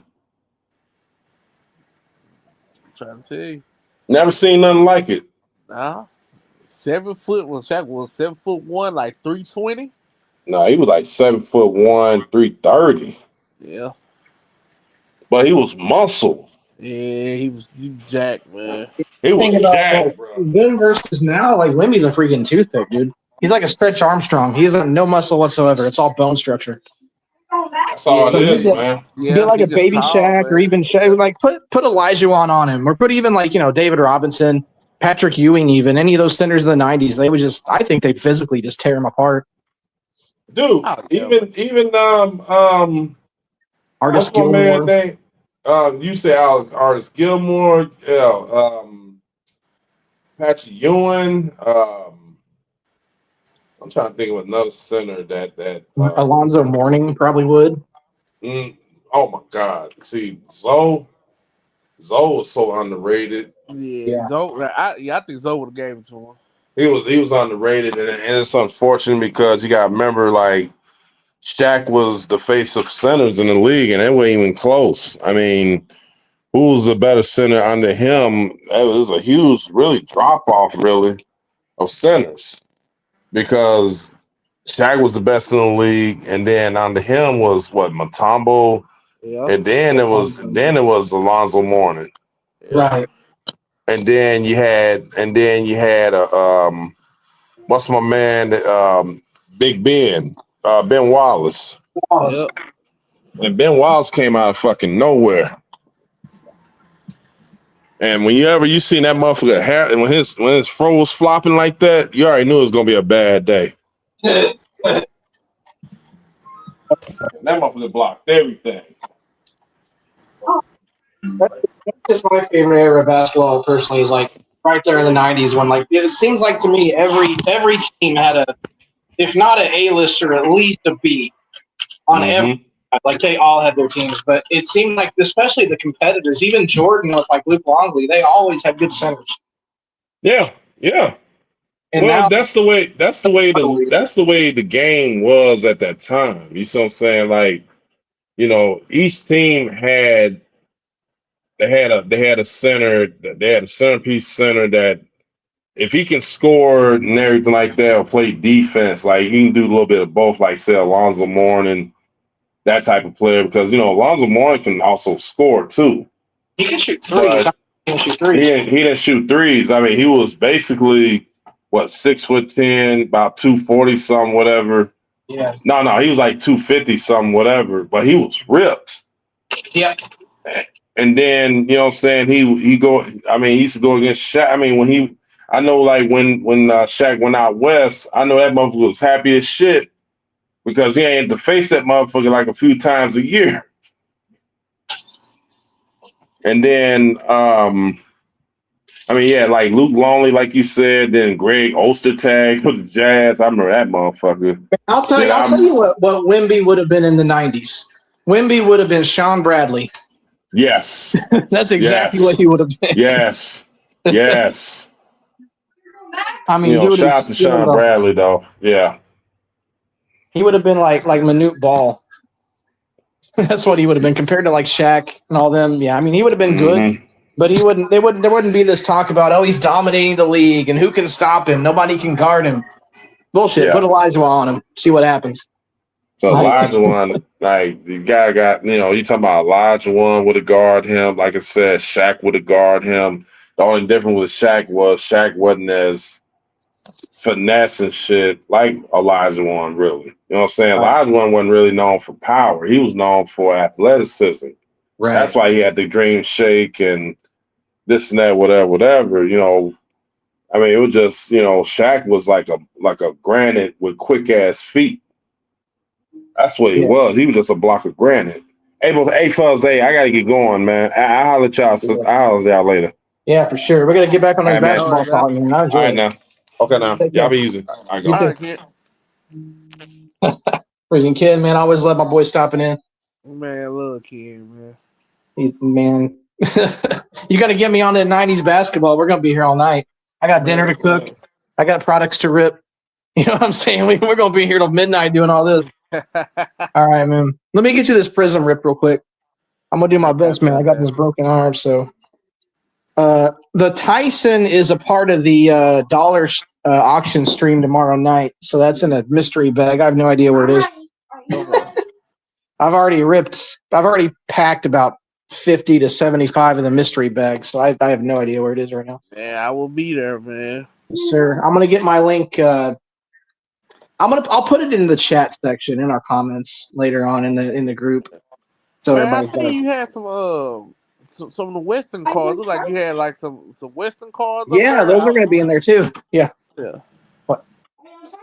No, we're not doing the auction tonight. The auction's tomorrow night. But tonight I'm gonna rip this for Doc real quick. We're gonna do this prism. Let me see if I can find another one of those. I'll show you one. I got some really, really cool. Man, you got some Doc Holidays off. Man, for helping me out, yeah, you can. I had some more of those that I haven't packed yet. I was going to show you one, but I don't know where they're at. Gosh, I've done so many of these dang cards already. I think I've already got. Oh no, here's a couple right here. Let me show you this one. This one's kind of cool. So these are going to be in there. This is a Pat Garrett. This is like a relic from like a book or a newspaper article he wrote. Oh man, but we got some of these. The ones I put in already are like handwritten, so like they wrote the words themselves. One of them is a 101, but there's like Billy the Kid, Butch Cassidy. Yeah, these have cards. Keep those in there. There's all kinds of cool stuff in there. But let me get this prism going. I gotta find a knife too. Man, I didn't know you had Western cards like that. Shoot. Yeah, there's a set called Pieces of the Past, and they do westerns, they do pirates, they do what else do they do? There's like an Asian one with like all the old Asian emperors and stuff. Oh wow. There's just a lot of cool ones. There's some with the presidents too, like presidents sign cards and handwritten words and stuff. There's a lot of really cool products out there. Okay, I found my knife. My noodles are boiling over, so I got to get them unboiling real quick here. Duke is cooking Parmesan chicken linguine tonight for the family here. I just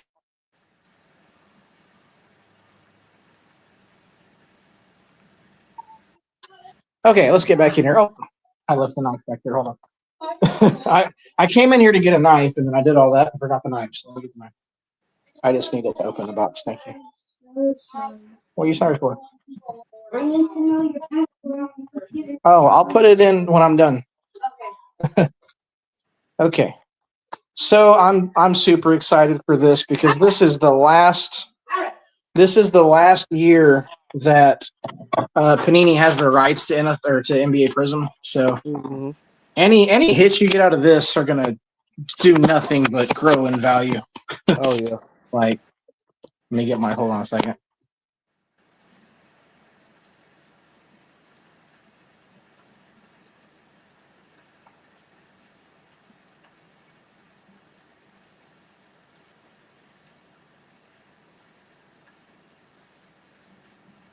All right, let me see if I can get myself full screen here. There we go. All right. Get all this stuff out of the way. I got a mess over here because I've been packing cards for tomorrow's stream. I'm super nervous about the stream tomorrow. Oh man, it's gonna be fine, man. Like I said, the TikTok algorithm gonna take over, and trust me, I'm really hoping. I'm thinking Friday night. Memorial Day weekend. People are gonna be needing something to do. Why not stop by? Man, that's all. Hey, You know? stop by. Yeah. Guarantee you gonna see something that you like. Yeah, for sure. I mean, every card that I just packed, and I've got tons more. These are all like one of ones or autographs or relic. I mean, there's no base cards. You know, what I mean, there's nothing stupid in here. I can open the box for you. Oh no, son. Thank you, but I don't need help with that. And then like, I also have a whole bunch of these. So like, if you pull this, you win the Funko Pop that's on there. And you can see I got a whole crap ton of Funko Pops we're giving away tomorrow. And then the Mega Chasers are going to be the autographed Funko Pops. These are going to be in the deal tomorrow too. So lots of big time possibilities. Trying to tell you, man, it's all for $1. All right, here we go. Let's get into this. It's 10 cards a pack, 6 packs per box, 14 red ice prisms, 4 silver prisms. And if we pull you a Sublime or a Manga, this is going to go straight to the TikTok page, and we're going to advertise the crap out of that. I hope you don't mind. Oh, no. We're looking for, obviously, like, the Cooper Flags, the Con Nepples. You know, like, I think they're in this set. If it's not this set, then this set's going to be the Wimby set, but I don't know. But there's a lot of great stuff in here. I'm not going to read all that, but there's all kinds of possibilities down here. Man, so let's hang on to the box just in case we pull something and we don't know how rare it is. All right. Oh, it's crazy. They make these big old boxes, and then there's the cards in the very middle. Right there in the middle. So we're going to get those out of there. Oh, there's one pack hanging. There we go. All right. We got an empty box right here. Another okay.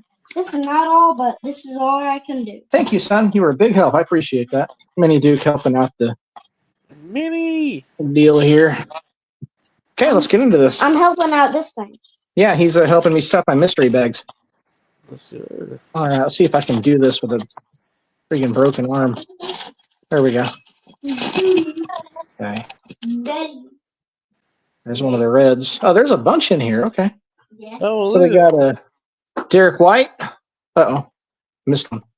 Keldon Johnson for that. We're going to pull Spurs already. Are you kidding me?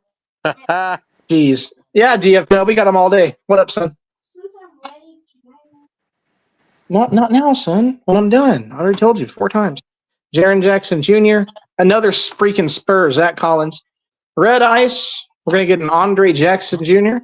Okay. Next red ice, that's going to be a Jonas Valanciunas. I like that picture, man. It's like he's ready to ball. Oh. Here's a silver. Well, I saw the name already. Silver, not a rookie, but Joel Embiid on the silver prism. Let's go. We will take that. We got a dominance Giannis right there. Ooh. And a rookie Devin Carter. Oh, there's another rookie behind him, too. See these cards? I can't even tell which one's which. And an A.J. Johnson rookie for the Bucks. Pack number 1 for you. Oh, I need these. Here they are. That was a good pack. Yeah, man, that's just the start. Let's put this in. I think I'm going to set the Giannis in the card guard. Yeah, let's put the Giannis back there. Okay. All right, pack number 2. Pack number 2 coming up right in.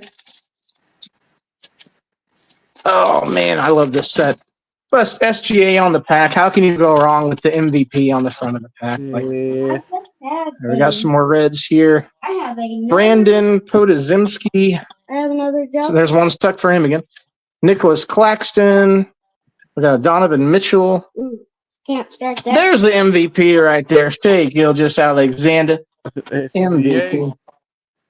First red is going to be a Gary Trent Jr. That's really cool. It's got like a little Canada patch on the side. Yeah, I like that. We got a Dimes. Dame Dimes. How about a Jordan Hawkins? I like these red ice. Oh, yeah, new red eyes. Yeah, they nice. Oh, upside down. Here's your rookie instant impact. Ron Holland II on the rookie instant impact. Ooh, run? Okay. I have another job to do, Dad. They're kind of stuck together here. Open this. Cody Williams on the emergent for the Jazz. Okay. Can you give me the cards when you want?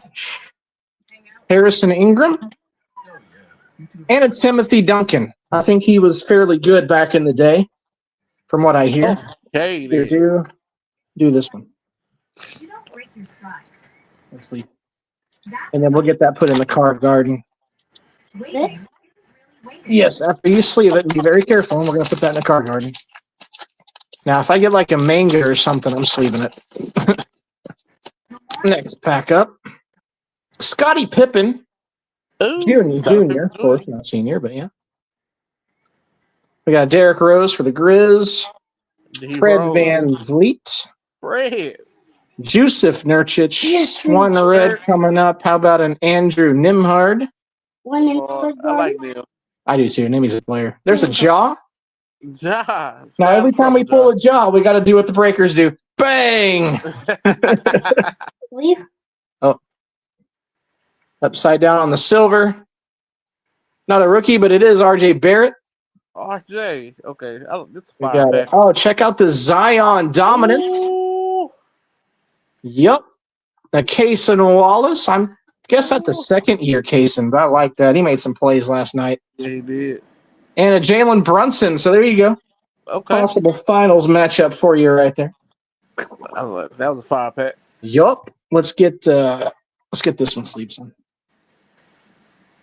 All right, next up, we got what? 3 packs left, so we're halfway done. Mm-hmm. We only have 0 stars. Oh, what do we got? We got a backwards card. We got a backwards card. We're gonna set that for last. Uh-oh. We're gonna sweat it. We're gonna sweat that. We got a backwards card. That's how we do, man. We gotta save the best for last over here. Cam Thomas, Okay, Cam. Jose Alvarado, Let's get it. Desmond Bain. Man, we gotta get some rookies on these reds, man. Bilal Coulibaly, Malik Monk on the red. There's a red rookie. Adam Bona, same thing. On the red. But hey, we'll take a red ice though. Oh yeah, we'll take it all day. We got a global reach, Zachary. That's pronounced Rizichet, I think. Rich, yeah. I read it Rizaker. Yeah, Rizichet.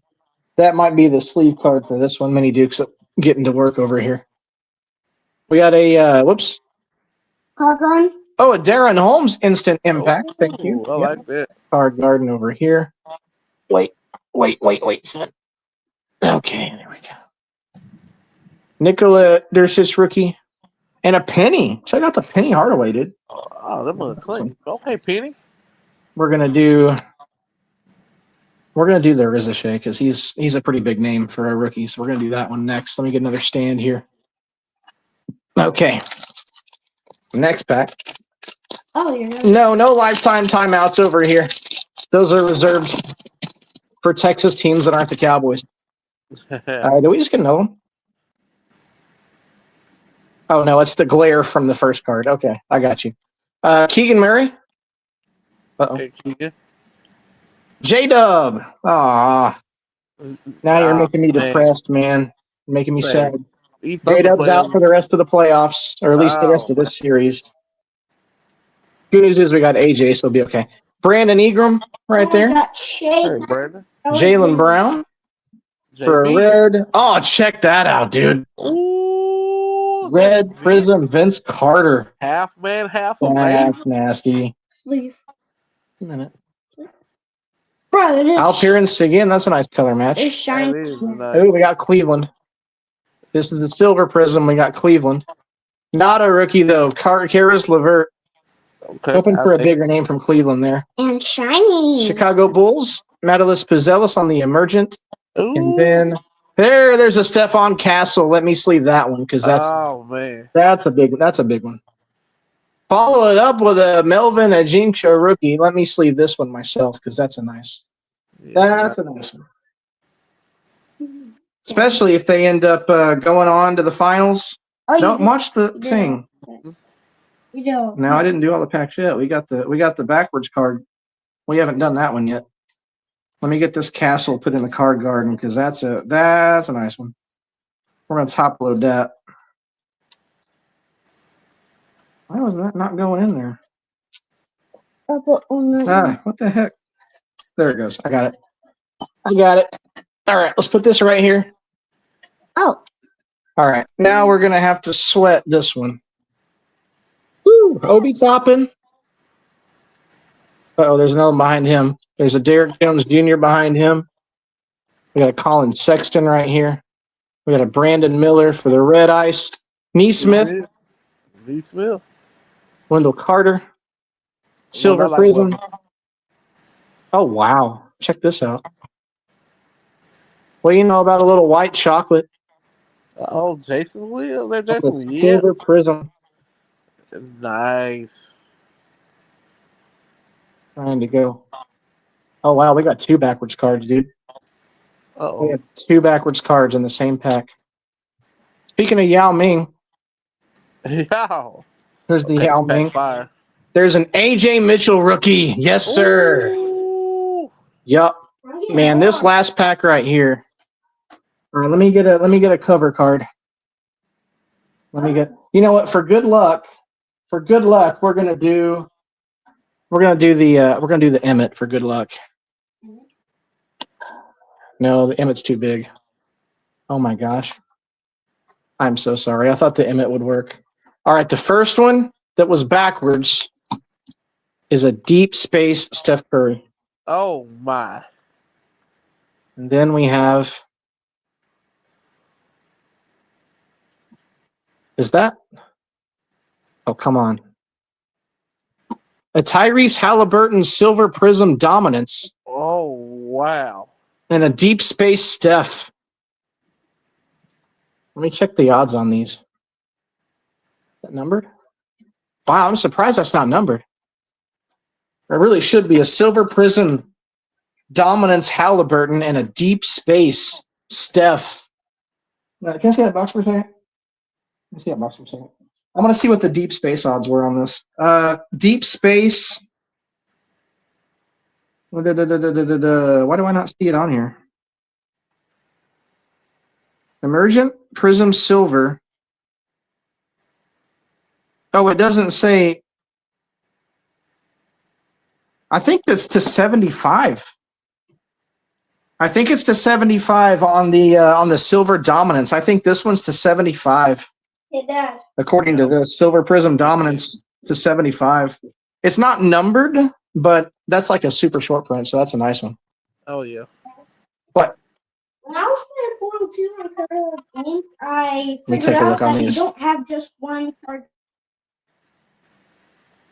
I'll bring Yeah, let me check some things here real quick. Yeah, this is a nice one. Definitely.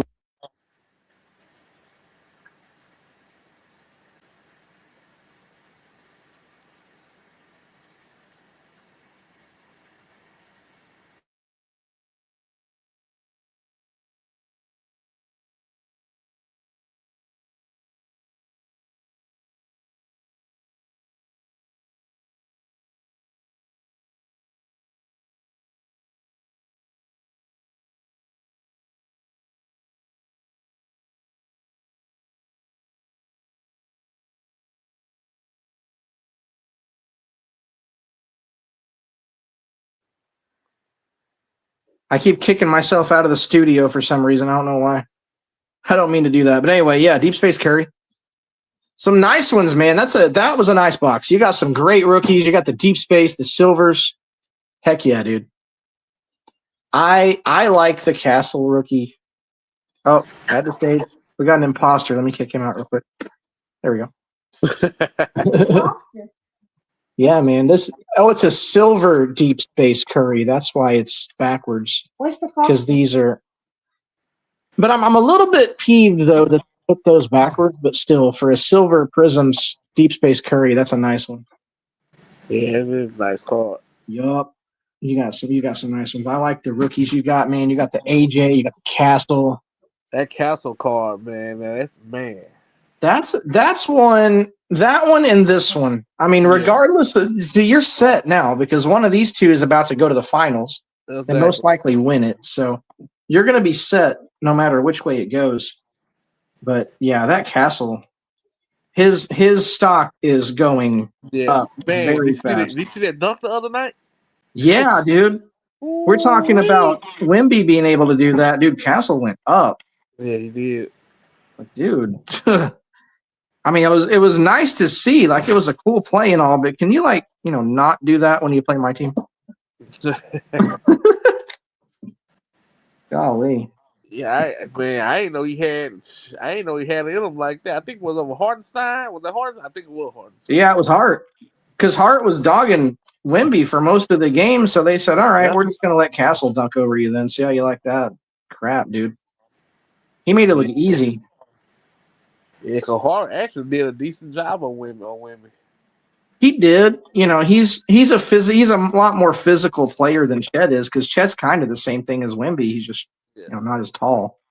But that was Chet's whole thing when we drafted him, is he's got to hit the gym, he's got to get more muscle mass, all that good stuff. I mean, he is who he is at this stage in his career. He's not going to get beefier. Nah, he's not going to be a bruiser. Hartenstein's the bruiser. He just a stretch big, man. Yeah. Yep. That's it. That's all he is. Oh, let me go check the food. Yeah, these are nice. I'm going to get the rest of these sleeved up, get you shipped out. I'm trying to get this sent out tomorrow, actually. Yeah. I got you first thing in the morning. Yes, sir. Yeah, we're done. I'm just getting everything set up here. That way I can get it all shipped out. Since these are all prisms, you're going to get the whole thing. I'm not going to, I'm going to send you the base cards too, because prism cards are, especially with this being the last year of Panini having this. Yeah, man.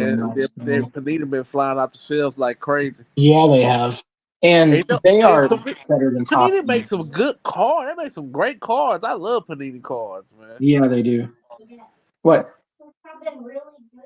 Yes, I'm coming. Dang it. Many dudes are like, can I please play a game on your computer? I'm like, dude, all right. You've been a really good helper, so I got you. I'm good. It's fine. I don't care. You're not going to remember it anyway. My password is completely random. It's not a word. It's not a set of numbers. It's just something I totally made up. Let's see. I made Duke wish come true. My comments: Sooners get a lifetime timeout, turn into Billy Boob, and Packers get a lifetime timeout. Hey, man, I'm good with that. I'm totally good with that. Dub, I'm glad Duke just want to come out and say what's up later. 214, I know you're gone, but thank you for stopping by anyway. Here you go, Duke. All right. Now you can play that for a while I go finish the food. We're busy over here, man. It's been a crazy night. Oh yeah. But yeah, I'm both like looking forward to tomorrow night, and I'm also nervous as crap. Like, we're gonna have to have the Thunder Spurs game in the background somewhere while we go through the auctions and pull all the cards. I think tomorrow's gonna be fire, man. I think it's gonna be real good. I hope so. I'm just like, not only am I nervous about the stream, but I'm nervous about the game too. So it's like I want to provide the best experience possible, but at the same time, like, my nerves are going to be shot the whole night. Oh yeah. I'm gonna have to really hit up the Shiner first thing. Get myself in a chill mood. Mm-hmm. There's the half cup right there. What's it doing in that drawer? Dang. But this is what the YouTube side of things gets to do. Y'all get to see the behind the scenes, and I'm actually even going to give you first dibs on some mystery packs too, if anybody wants any. But I'm just I wanted to really talk about this, and I can do this on the YouTube side. I'm sure I'm going to do it again on the TikTok side tomorrow night. But this really means a lot to me, like, because my dad, a lot of you guys know my story. My dad owned a theme park when I was growing up, so I literally lived like with exotic animals on the theme park as a kid. That was my childhood. I wasn't raised with bros, and we didn't go to arcades every day. I was raised with like spider monkeys and tigers and stuff like that. So I had a very unorthodox life growing up, and I always wanted to go into business with him because my dad was like a really well-respected businessman, and he did some massive developments. And that's how I know the Jones family personally, is because he bought that part from Jerry Jones's dad, Pat Jones, and he ended up doing Pat Jones's funeral too and all that. But so I tried so many times to get a business idea going for the two of us. I'm like, man, we got to do something. I want to learn from you. I want to get into business with you. I want you to teach me everything you know. That way, when it's my turn, I'll be ready. And we finally agreed on a card shop. And there's one. Oh crap! There's one right here downtown. And so we made an offer. We're like, we're gonna buy this thing. And the guy said, yeah, man, I'll sell to you. He said, all we got to do is get a business plan put together, and we'll present it to the lender, and we'll make the sale. It was already agreed upon. Everything was written out. And Dad says, all right, Friday, I'll have the business plan ready, and we'll present it, and we'll get the ball rolling. So I'm like, all right, man, we're finally going to do this. Like, it's my dream. And my dad died that Monday. So the dream never happened. And that's been like 3 years ago now. And I told him that I couldn't do anything without him. Like, there was no way I was going to be able to run a business without him or be successful without him, because he's the one that has the history and the legacy and all that.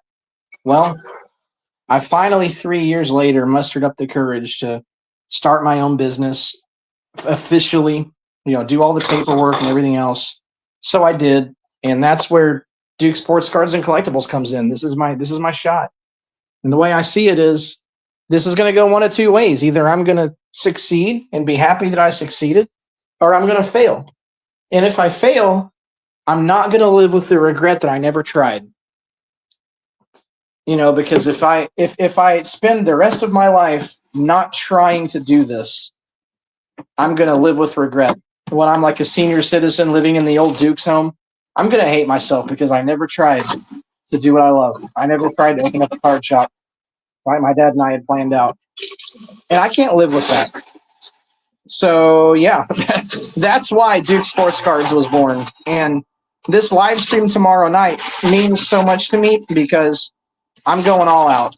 Those cards that you saw, that's the best I've got. This is like top end of my collection right here, and I'm auctioning all of them off for $1. I'm stupid for doing that, but I have come to some agreements with some companies so that I can get some product at wholesale prices, and whatever money I get on tomorrow night's stream, it's going to go back into the business. We're going to start buying product. So obviously the YouTube side of things, you guys are going to get first dibs on every product that Dukes gets. So that includes the blasters we're about to get. You're going to get first dibs on those. If you guys want high-end stuff, dude, we're going to be getting leaders. And I saw a guy, Brando, I think I told you this. He pulled a 1-of-1 Chuck Norris, Bruce Lee autograph out of his product a couple weeks ago. So we can do something like that if you guys want to do some high-end stuff. If you want to stick with the low end, these blasters I want to get to start us off. Saw a guy pull a 1-of-1 Bruce Smith autograph out of this a couple days ago. So, I mean, this stuff is really good too. And it's going to be very, very inexpensive. So I'm nervous, but I got to do it. Because if I fail, at least I can say, hey, man, I tried. I gave it my best shot. And I just want to say that you guys here, I really appreciate you. You guys really mean the world to me. And succeed or fail, I'm not going to forget the guys that have been here every live stream. I mean, all of you guys. So I really appreciate y'all hanging out, just kind of seeing the journey with me. That way, whichever way it goes, I'll have somebody else that can vouch for me and say, yeah, he tried. He failed, but he tried, Or, yeah, I was there when Dukes was nothing but opening up, $1 auction mystery bags. I was there for that, So either way, I just gratefully appreciate you guys. What do you guys think about this chicken? I mean, I think it's pretty good. Oh, it look good, man. Heck yeah. My first attempt at Parmesan chicken. Oh, yeah, you're going to get better at it. I'm going to take, it look good from here. You think people are gonna buy Aaron Rodgers? I don't know, man. If I was a Steeler fan, I would not buy Aaron Rodgers. I Oh wouldn't do man, it. Matthew Stafford signed a contract. Well, 1 year extension, $55 million. You I did not see that. 1 year 55. My gosh. They can go up to 60. Wow. I mean, heck, dude, get your bag, bro. Get it while you can. Mm-hmm. Yeah, I ain't got no hate for that. The way I see it, man, is if it's kind of like even the Dak deal. Like, is that Duke Rams? Even the Dak deal. I don't hate him for signing it. It's not his fault the team was too stupid to know what they do with their money. I mean, if I had that kind of money sitting in front of me, I'd sign it in a heartbeat. Like, I can't control how dumb this franchise is with their money. That's not my problem. All my problem is where the money goes when it hits my bank account. So I don't blame Dak for that contract, man. I just signed it too. I blame this damn front office because they didn't know what they were doing. Ty France did his job. His agent did. Hey, Yeah, looking out for his client. yeah, it's a business, and and we see what happens when you do that. And this front office is so dumb. I mean, every big name player that you've gotten since you signed that deal with Dak, they've either held out or you franchise tagged them, or they were the story of the entire offseason because you don't have the money to pay them, and you make yourself look stupid. Exactly. So, here we go with Pickens. Now, with Pickens, I said this last week too. I actually like what the Cowboys did with Pickens. I do. And the reason why I do is because they have him by the balls right now. It's either, okay, you go out and show us what you can do, or you're gone. Simple as that. And if he goes out, let's say he does go out and do what he did last year, or even better, if he just balls out completely, by the time the trade deadline comes around, we're going to be the same position the Bengals were in last year. We're going to have like 4 wins. We're not going anywhere. And now we have this receiver that's really good, and we can't pay him. Here comes your draft capital for this draft. Trade him up and get some picks. What? What am I not going to believe? I got 10,000 points on the thorn. 10,000 points. Wow. Good job, dude. May 18th. Pittsburgh now has officially signed Aaron Rodgers to a 1-year contract for $25 million for Aaron Rodgers. This is not Green Bay Rodgers, dude. That's crazy. Wow. How do you spend your money? Oh yeah. But if you're the Steelers, I don't even know who the Steelers are paying any good, to be honest with you. Like, I feel for y'all Steeler fans, man. I'm sorry. Like, Erica Steele, wherever you're at, dude, I'm sorry. Mac Main, look, Mac Main, look. I laughed at you. we had a good chuckle session about all this, but Mike McCarthy, dude, I'm sorry, bro. I apologize on behalf of the entire league. I'm sorry you got Mike McCarthy, man. Mm-hmm. We get ready for a long year. Oh yeah, for real. Way too much money, and they bring McCarthy in. So here's the thing with McCarthy, and this is the thing about old Christianus Parkeronius too. I remember when we signed Mike McCarthy, we had Jason Garrett, and the way all of us were thinking, myself included, was anybody but Garrett, dude. Get him out of here. Brando hated Jason Garrett, dude. Brando was up in my chat section every live stream. He was up in here going, we got to get rid of Jason Garrett. Fire Jason Garrett. Fire the clapper. I'm like, Brando, hold your horses. He's going to get fired. Just chill. We got this. And they fired Jason Garrett. And we're all thinking, all right, now anybody is an improvement. Anybody. And then they hire this used car salesman, Mike McCarthy, to come into Dallas. And his whole thing was, well, I've been out of football for a year or two, but I've spent this entire time in a barn, literally, it's what he said, in a barn in the middle of nowhere, watching analytics and studying analytics. That's what I've been doing the entire time I've been out of football, is studying. So now I know what I'm doing. Now I'm a genius. I'm a brilliant coach. And what did he do? He did about as much as I did. He didn't win any Super Bowls. Barely won any playoff games. We had mediocre seasons every year he was here, and it didn't take long before we realized Mike McCarthy's got to go. So Steelers, that's what you're getting. You're getting the guy that failed at analytics, and he's way past his prime, and he's not going to do you any good. And you bring him in with Aaron Rodgers, and I don't understand this. I think someone tried to explain this to me not too long ago. Wasn't he the reason why Aaron Rodgers left in the first place?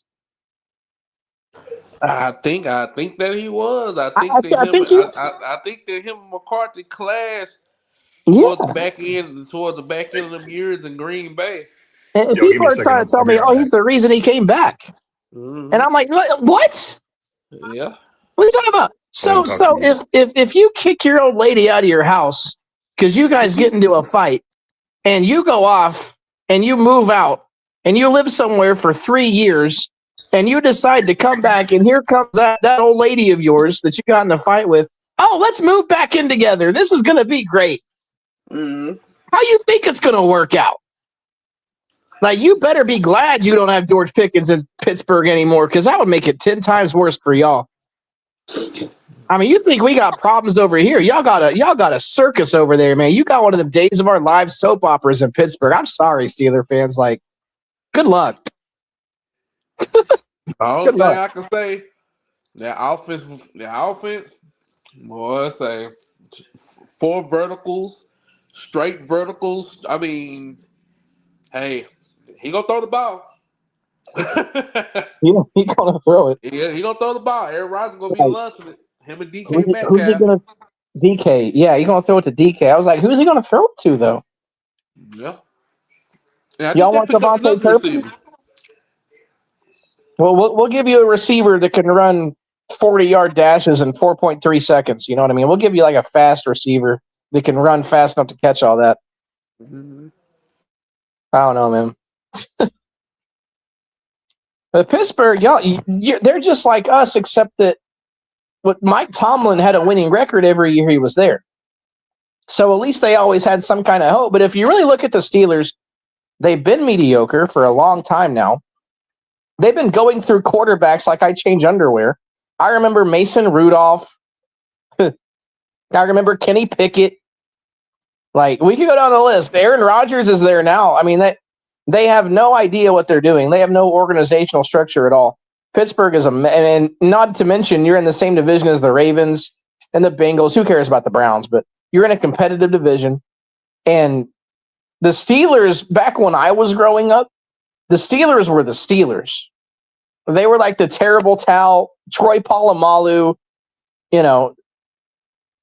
James Harrison. Like, they were the real Steelers. I'm not even talking about the Ben Roethlisberger Steelers. I'm going back before that. I'm talking about not the Bradshaw. I'm not old enough for the Bradshaw Steelers, but back when their quarterbacks were mediocre, but their defense was good. You're not even that anymore. You're just, it's like you exist. That's about it. So the Steelers are about to be in trouble. The Steelers, bro. I heard a stat about the Steelers last year that fucking blew my mind. For 10 straight years, they finished the season by losing at least 7 straight games and missed the playoffs. Oh, wow. 10 years straight. Wow. And that's hard to believe when you think about the Steelers. Mm-hmm. But 10 straight years, they lose 7 or more games at the end of the year to miss the playoffs. And people were sitting there crying about when they fired Tomlin. Tomlin's a great coach, man. But when you miss, it's time to go. Yeah. It's time to go. And this isn't hate towards Tomlin. Mike Tomlin, I love Mike Tomlin. He's a great coach. I got no hate towards him. I mean, fuck the Steelers. You know what I mean? Like, it's hate towards the Steelers, of course. For me anyway. Okay. I'm not one of these. And no offense to Doc or anybody who's younger than me in this chat, which is probably almost everybody. My rivals are always going to be the goddamn washed up Pocahontas. Shout out to our brother Simon says. The damn freaking Pittsburgh Squealers and the Gay Bay Whiners, bro. I hate those 3 teams with passion. But I have I do. I hate them. I can't. I hate whenever we beat the Redskins is the best day of my life. Any true Cowboy fan, what you just said, any true Cowboy fan will understand. any true. I mean, I can't stand the fucking Redskins. I can't yes, stand the them either. fucking Redskins. I Yes, despise them. I despise everything they stand for. When Turpin ran that did that damn spin he and ran fucked that us. ball down the field, I He laughed my fucked us. fucking ass off, man. That He made my week. That made my entire week. man. Yeah, I ain't gonna lie. It was Anytime clean. we can embarrass the Redskins, especially in their house, I'm all for it. You know what I mean? Yep. And I'm, bro, the day we beat the 49ers again, finally, someday, maybe, I'm telling you, I'm probably going to go to jail. All right, so you I'm can going to be send out back. bail money to Cash App Yeah, Duke Ballers. here's my Cash App. Yeah, just go ahead and We'll send my bill go money to live. Duke. We'll come get you. We got you. Yeah, if you got to sell some cards, you got to do what you got to do. Get my ass out of jail, bro. You know what I'm saying? I'm gonna be in jail wearing a Redskins jersey. You know what I mean? From I stole from somebody. That got burnt somehow because I set it on fire. You know what I mean? It's gonna be one of them kind of nights, bro. Man, you know what'd be Fuck it. crazy? What about it'd be crazy if we beat them this year? Oh boy. I hope so, bro. But I don't see it. But I okay, don't see it either, but shit. I don't know what it is, but Dak sees that. Dak sees that fucking emblem on the side of their helmet, the gold helmet or whatever, and he fucking loses his shit, man. I don't know what it is. When he plays the 49er or the damn Cardinals or the fucking Broncos. Oh, That dude the Broncos, boy. The Broncos. they own us, bro. They've been owning us for a while. I've read a stat, dude. We have not beat the Denver Broncos since the 90s, bro. No, we haven't. Do you realize that, right? We haven't. We have not beat them since like 97, I think, or if I'm not mistaken. It was 97, yeah. Yeah, something like that. It was late 90s. I know that for In sure. fact, I know it's 97 because I went to the best halftime show of all time, minus maybe Michael Jackson, but 2001. Probably the best. 2001, after 9/11, that Creed halftime show, that was a game against the Broncos. So if that was 2001, and we played them every 4 years, and 97 would have been the last time we beat them. Yeah, it's been that long, bro. It's ridiculous. Almost 30 years. You know, it's time. Like next time you play them clowns, smoke them. I want to smoke them. You know what I mean? I do, man. I want to exercise demons, bro. Like I want to get these damn monkeys off our back. This is the year to do it, man. I don't think we got the team to be exercising demons this year, dude. I don't either. Like you've got the schedule, but you ain't got the team. Well, we got the schedule laid out in front of us, but it's going to be beat down after beat down, bro. I just have that feeling. And I mean, I don't know, man. Like Ken said, bro, we don't know what's going to happen. But I look at this roster. We got a rookie DC. Let's just count all the problems, bro. We got a quarterback can't get it done in the postseason. We got an O line. The tackles are iffy. Okay, we got no tight ends really to speak of. We got a fucking wide receiver who's probably one of the better wide receivers in the game, but who knows if he's going to show up because Jerry wants to play fuck games with his contract. But don't you have your tight end saying you got the best tight end room in the league? Yeah, most talented he's ever seen. So y'all don't know. I just got to point this out real quick. They interviewed our tight end and said, "What do you think about this squad?" He says, "Oh, we're the most talented tight end room in the league." Like, come on, bro. How do you got to generate your quotes? You're just going to go ask a tight end and put that in your newspaper like it's something special. What's he supposed to say? Well, I tell him Ferguson, man. Ferguson, stop drinking the bong water, bro. You're not supposed to drink. Right. You know what I'm saying? Like, get off there. I'll be honest with you. Look, I'm like a 70 overall in Madden, and I'm the starter. And there's two guys behind me that are probably better off playing like center at Folsom College. But here we are. This is our tight end. Like, come on, be honest about it at least. Bro. Oh, yeah, tight end room ain't looking super hot. Okay, we got a really talented wide receiver who's fucking pissed off because Jerry wants to play fuck games with his contract. We got one running back on this team right now. They're talking about bringing in Nick Chubb's broke dick ass, but I really don't want that 31-year-old dude here. Nah, I'm good. You know what I'm saying? I'm good. Okay. Well, now let's flip over to the fucking defensive side. We got a bunch of new players and rookies. we got a rookie defensive coordinator who last year was a defensive backs coach. Never even been a rookie, an assistant defensive coordinator, and not even at the collegiate level. Okay. And if you talk to Eagles fans, and I've listened to what some of the Eagles fans are saying about Christian Parker, Remember that game where we came back and beat them 24-21? Yep. That was the Christian Parker secondary. He's right. Now, and how did we win the game? By torching the secondary. By torching the secondary. But now, in fairness, we have two really good fucking wide receivers. Okay, we've got the NFC's version of Chase and fucking Higgins. Yep. You know what I'm saying? Yep. Different type receivers per se. I would put Pickens up there with Chase. I don't think he's better than Chase, but I think he's up there with him. And top 5, huh? And I want to hear the rest of the sentence. I know where we're going with this. I got to hear the rest of this. Let me get my notebook out. Hold on. All right, go ahead. Oh, and well, what do you think I was going to say? You don't put CD up there with Higgins, ain't you? No, I ain't. Oh, okay. Okay. No, I'm not. Brother, here's my thing about CD Lamb, and this is my opinion. I know he's a Sooner, bro. I get it, but I've always said he's a fucking slot receiver. That's what he was in college. He was a slot receiver. He was a space player. Yeah. He wasn't an ex outside the numbers wide receiver. Right. That's not his game. And I just think we give slapping 88 on him.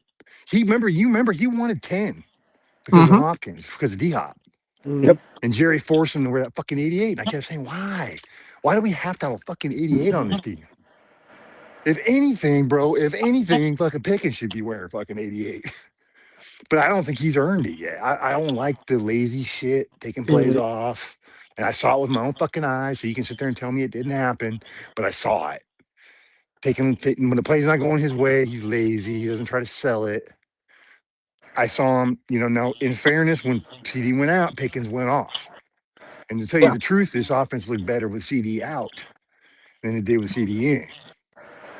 I just think, like you said, dude, either fucking trade him or let's pay him and let's go. Like, I think, why are we messing around, man? Just fucking trade him.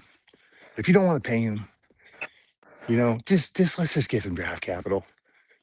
You don't think you can get 2 second-round picks for him or a second and a third?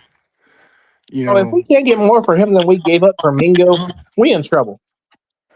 Really, if you can't put him on the block right now and get more than at least a third, something is wrong with his organization. Yeah. I'm not saying trade him. I don't know if you're going to get a first for him, but you can get a second for George Pickens. Yeah, definitely. You should be able to at least get a fucking second for him. A lot of teams need a receiver. Oh, dude, you don't think the Patriots would be interested in him? You don't think the fucking Seahawks would be interested in him? You don't think, one of these fucking contender teams is, you don't think the 49ers will be interested in George Pickens? Man. Hey, but know what? I mean, but y'all right. You might can take advantage of them teams since they're so desperate. Yeah, that's the thing. You can fleece them. Yeah, the other thing about it is you could ask for 2 first to see what you get. But if you're going to fleece them, don't wait till week 6 to do it. Do it now. Because last time I checked, AJ Brown was still on Philadelphia's roster. That dude's getting traded. Oh yeah. Oh, I think AJ's going to fucking. I think he's going to the Steelers. I can see that. Or who's the other team is buying for him right now? I know he was linked to the Patriots for a long time. Yeah, but I think their coach is too busy banging married chicks to fucking make them do anything. What about KC? They got a couple receivers now. I mean, that whole Rashee Rice thing, that guy has to get settled, and he's back in trouble again. Man, you know what? But why I keep seeing the Rams for some reason? The Rams are trying to. I heard there's a lot of interest in it. Oh, please don't let the Rams. No, don't let the Rams get him, dude. If they get AJ Brown, bro, they're gonna fucking be shoo-ins to go fucking go to the ball. I already got him winning. And Puka Nacua together, bro. That would be, and Matt Stafford would be disgusting. Please don't let him go to the Rams. God damn it, man. You know what I mean? Give her a chance, bro. And the Rams don't give a fuck about their draft picks. They got a fucking squad over there, bro. They got a good defense right now. They were in the fucking playoffs last year. I think Matt Stafford just nutted up in that game. I think they should have won, but anyway, yeah, bro. And personally, but I mean, let's keep going with the fucking defense, bro. We got our D line. I mean, you got two good interior D linemen, Yeah. but I don't know that we have a one tech. I don't know who's going to be getting after the pass for this year. We got a dude in his second year as a Rocky. We don't know what he's going to look like. You know, I mean, Clowney's gone. So in our Yep. secondary, I don't even know, bro. You who's going to be playing corner? Is Bland healthy? You know, is Revel healthy? Anybody You but know, Bland, I don't give a fuck. is the Marvin Overshown going to be healthy? Right. You know, like all these big question marks, bro. And we're sitting here talking about 12 wins. Where are Right. you getting that at? Where are these Yeah. people getting 12 wins at with this team? Y'all the same people that say Rashawn Gary is going to get double-digit sacks this year. Yeah, okay. Like, stop it. Dude, he's a great player, man. He was great in Michigan. He was good on the fucking Packers. I think the Packers fucked him over last year and put him in a position where he couldn't make plays. But you know, the fan base swears up and down he sucks. But 2 years ago they were singing his praises. So what is it? You know, you just because he went to the Cowboys, now all of a sudden he sucks. Exactly. You know what I mean? It's funny how that happens. Yeah, like I said, I like Gary. Like Gary's a real good player, man. It's I just, like Gary too. I do. But he's not he's more of a at this he's more of a Robin. I hate to use that term, but he's more of like you got A and B. He's like he's B, but you need you know who the Sean Gary, you know who Sean Gary reminds me of, bro? look. He reminds me of is um like he's like the human Yura. Yeah, OC Humaniora kind yeah, of dude. Yeah. He's yeah, like a maybe a little more athletic Tyrone Crawford. yeah. He's like a wrecking ball. He just smashes shit. You know what I mean? That's his game. He's very physical. You know, he's not bandy or super duper athletic like Micah or like D Ware was. You know, Mr. Gumby can, fucking bend world deep and cut the corner and do all kinds of crazy athletic shit. Arms as long as as a condor, you know. Like damn near D Ware's arms were damn near dragging the ground when he was standing up. I mean, He at had this those point, freakish arms, you know. yeah, at this But point, would you bring in a pass rusher? no, who? Max Crosby? Like who? I You know, mean, I mean that's a whole I, weird situation too. What's going on with Yeah. Max? You know, what's going on with that? Are they just waiting for him to get healthy? Is another team going to take a crack at him? I don't think so. Like, you think he's going to stay in Oakland or I think in, he's going in to stay Las there. Vegas? Vegas for, yeah. I think he gonna stay. Uh, I think so because maybe he looked at what they did in the draft. He's like, we got something. Let's see what we can do. I You know, we mean, got yeah, the young quarterback. they loaded up. Yeah. But he's Mr. I don't want to be a part of another rebuild, and I don't want to, But now look at him. Uh-huh. You know, like it's the same thing with Miles Garrett. When Garrett was talking about, I want out of here, I want to trade, and as soon as they threw Right. money at him, boy, he's Mr. Cleveland again. You Well, know? So Crosby I don't blame these had to players. talk with God. Then God told him to stay with the Raiders. Look, He's I too don't know damn what busy. God. He's I too don't know damn what busy God you're rapping. talking to, but the God that I pray to would never tell you to stay with the Raiders, bro. No, the God I pray to would be like, get out of there as fast as you can. You know what I mean? But Max Crosby too busy rapping. He's making rap videos and stuff now. Oh yeah, yeah. You know, which is horrible, by the way, like awful. But anyway, yeah, I'm like, bro, he's gonna turn into one of these dudes. Like his superstar status is gonna override his play. He's gonna start, just living off his fucking name. He's gonna start doing rap and his fucking podcast, and we'll see. Because he balls out every year, but we'll see. That's one of those contracts. And I Brando's don't heard think me they're say gonna make a this. I'll say run. that y'all can quote me on this one as long as you want to, but that's one of those deals where you're getting paid for what you've already done, not what you're gonna do. And that's how you know a contract is bad, when they pay you for what you've done, not for what you're gonna do. Hello, Dak Prescott.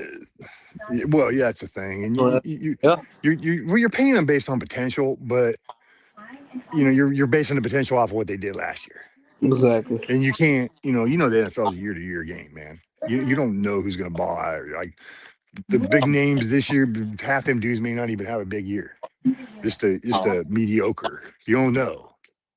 Like there's injuries, there's age, there's all kinds of mitigating circumstances. Like that's the thing, man. You get a guy like Peyton Hillis that's on the Madden cover. Next thing you know, he falls off the planet. Saved his You kids just from never drowning, know. though. Mm-hmm. Dude's a fucking hero as far as I'm concerned. Yeah, he is 100%. Yeah. Damn near drowned saving them kids, bro. But yeah, that was awesome. But I mean, I was always a big fan of Peyton Hillis. He was fucking great when he played at fucking Arkansas. He was a dog, man. Especially that one year he had in Cleveland, man. He was a monster. Oh, he was a damn Oh, dog, yeah. bro. But he just, I think, who reminds me of fucking Hillis, bro? Is Scatterboo. Mm. He's already been injured once. And I told Will, man, he was so high on him, and I was too. I like the kid. Don't get me wrong. Great fucking player. I love his attitude and the way he plays, but injury prone. I can see it. Yep. Like his physical style, he ain't gonna last.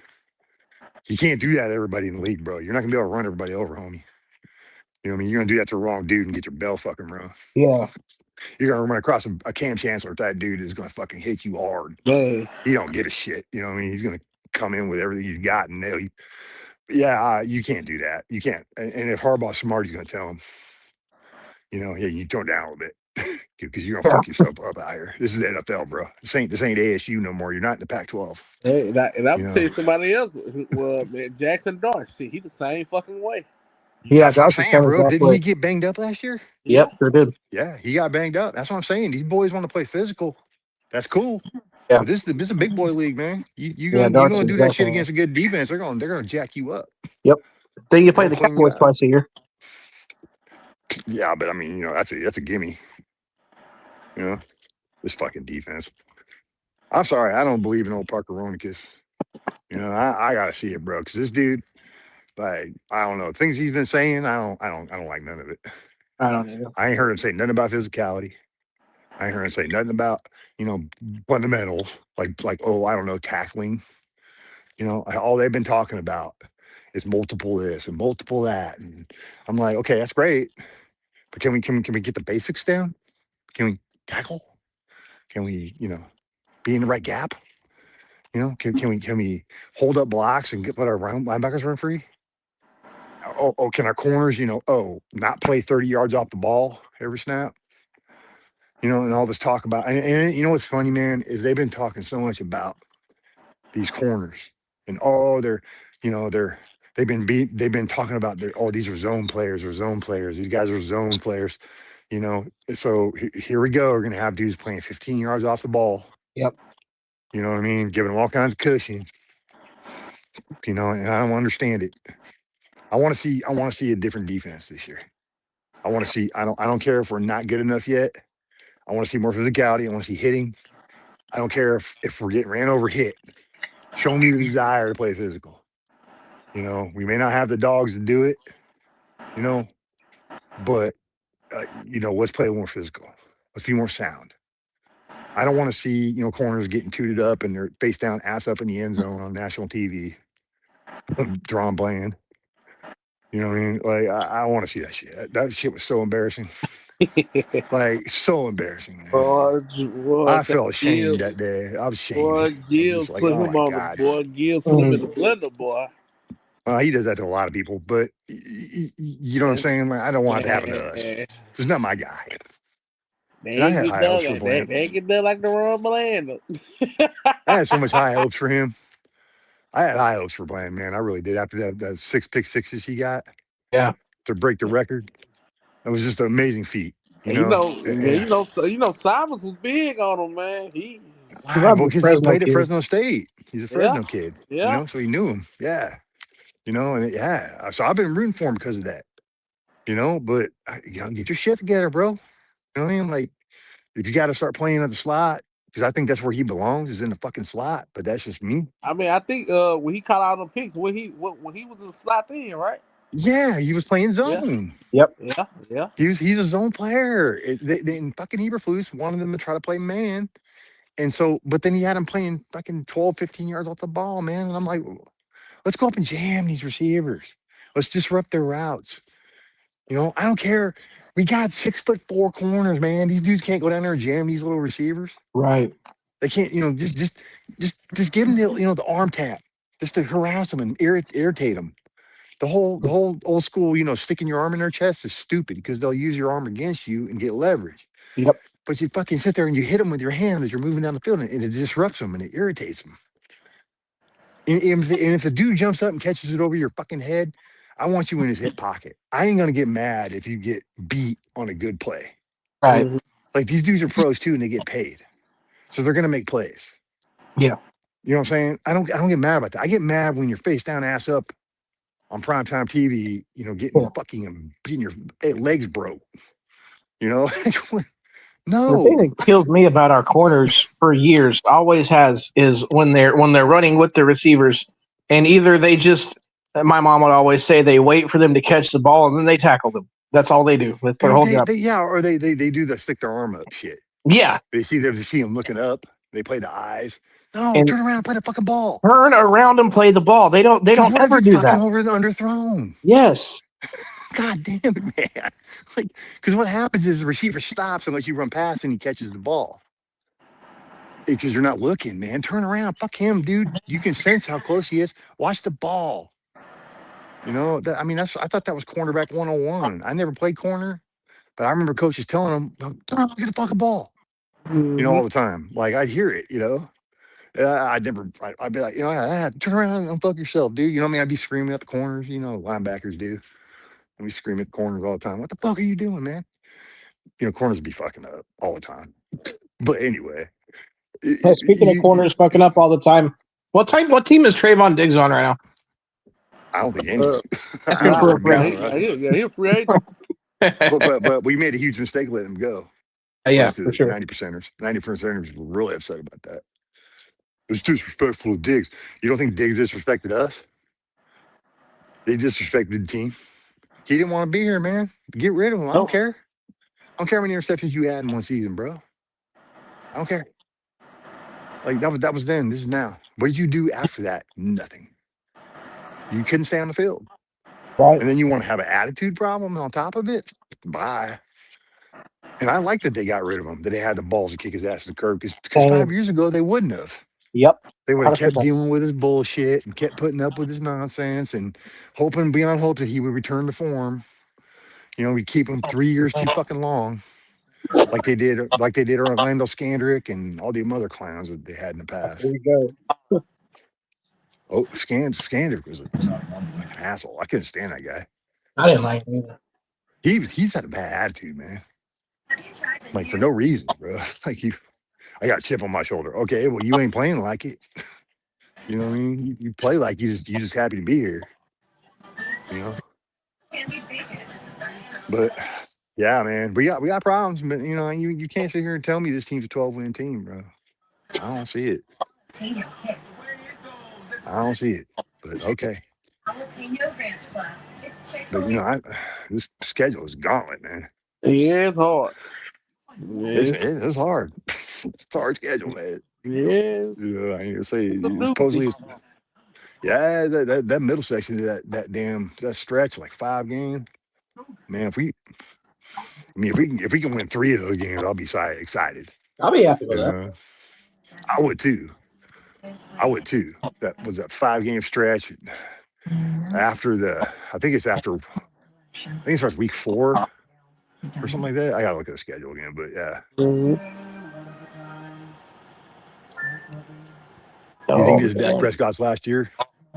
This is the Dak Prescott farewell tour. This is last year, huh? Shout out Simon. This is I don't know about that.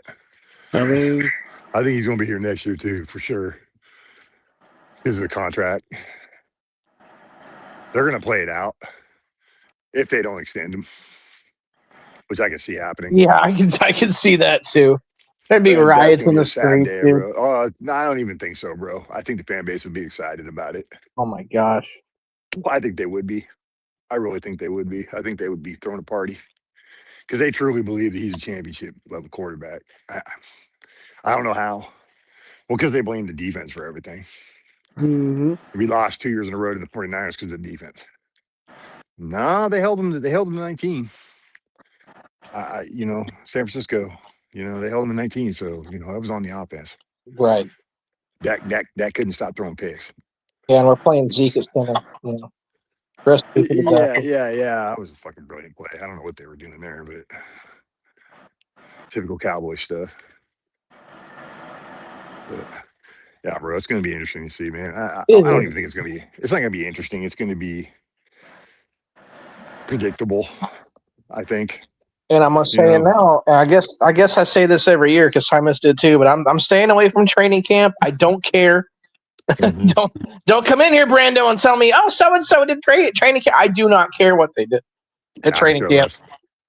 I'll watch the Purdue games just to kind of get an idea of what's going on, but I don't care about the friendly scrimmages. I don't even care about. Nope. I mean, I care about preseason to some extent, but no, just forget that, dude. Don't care. Do not care. Practices are a joke.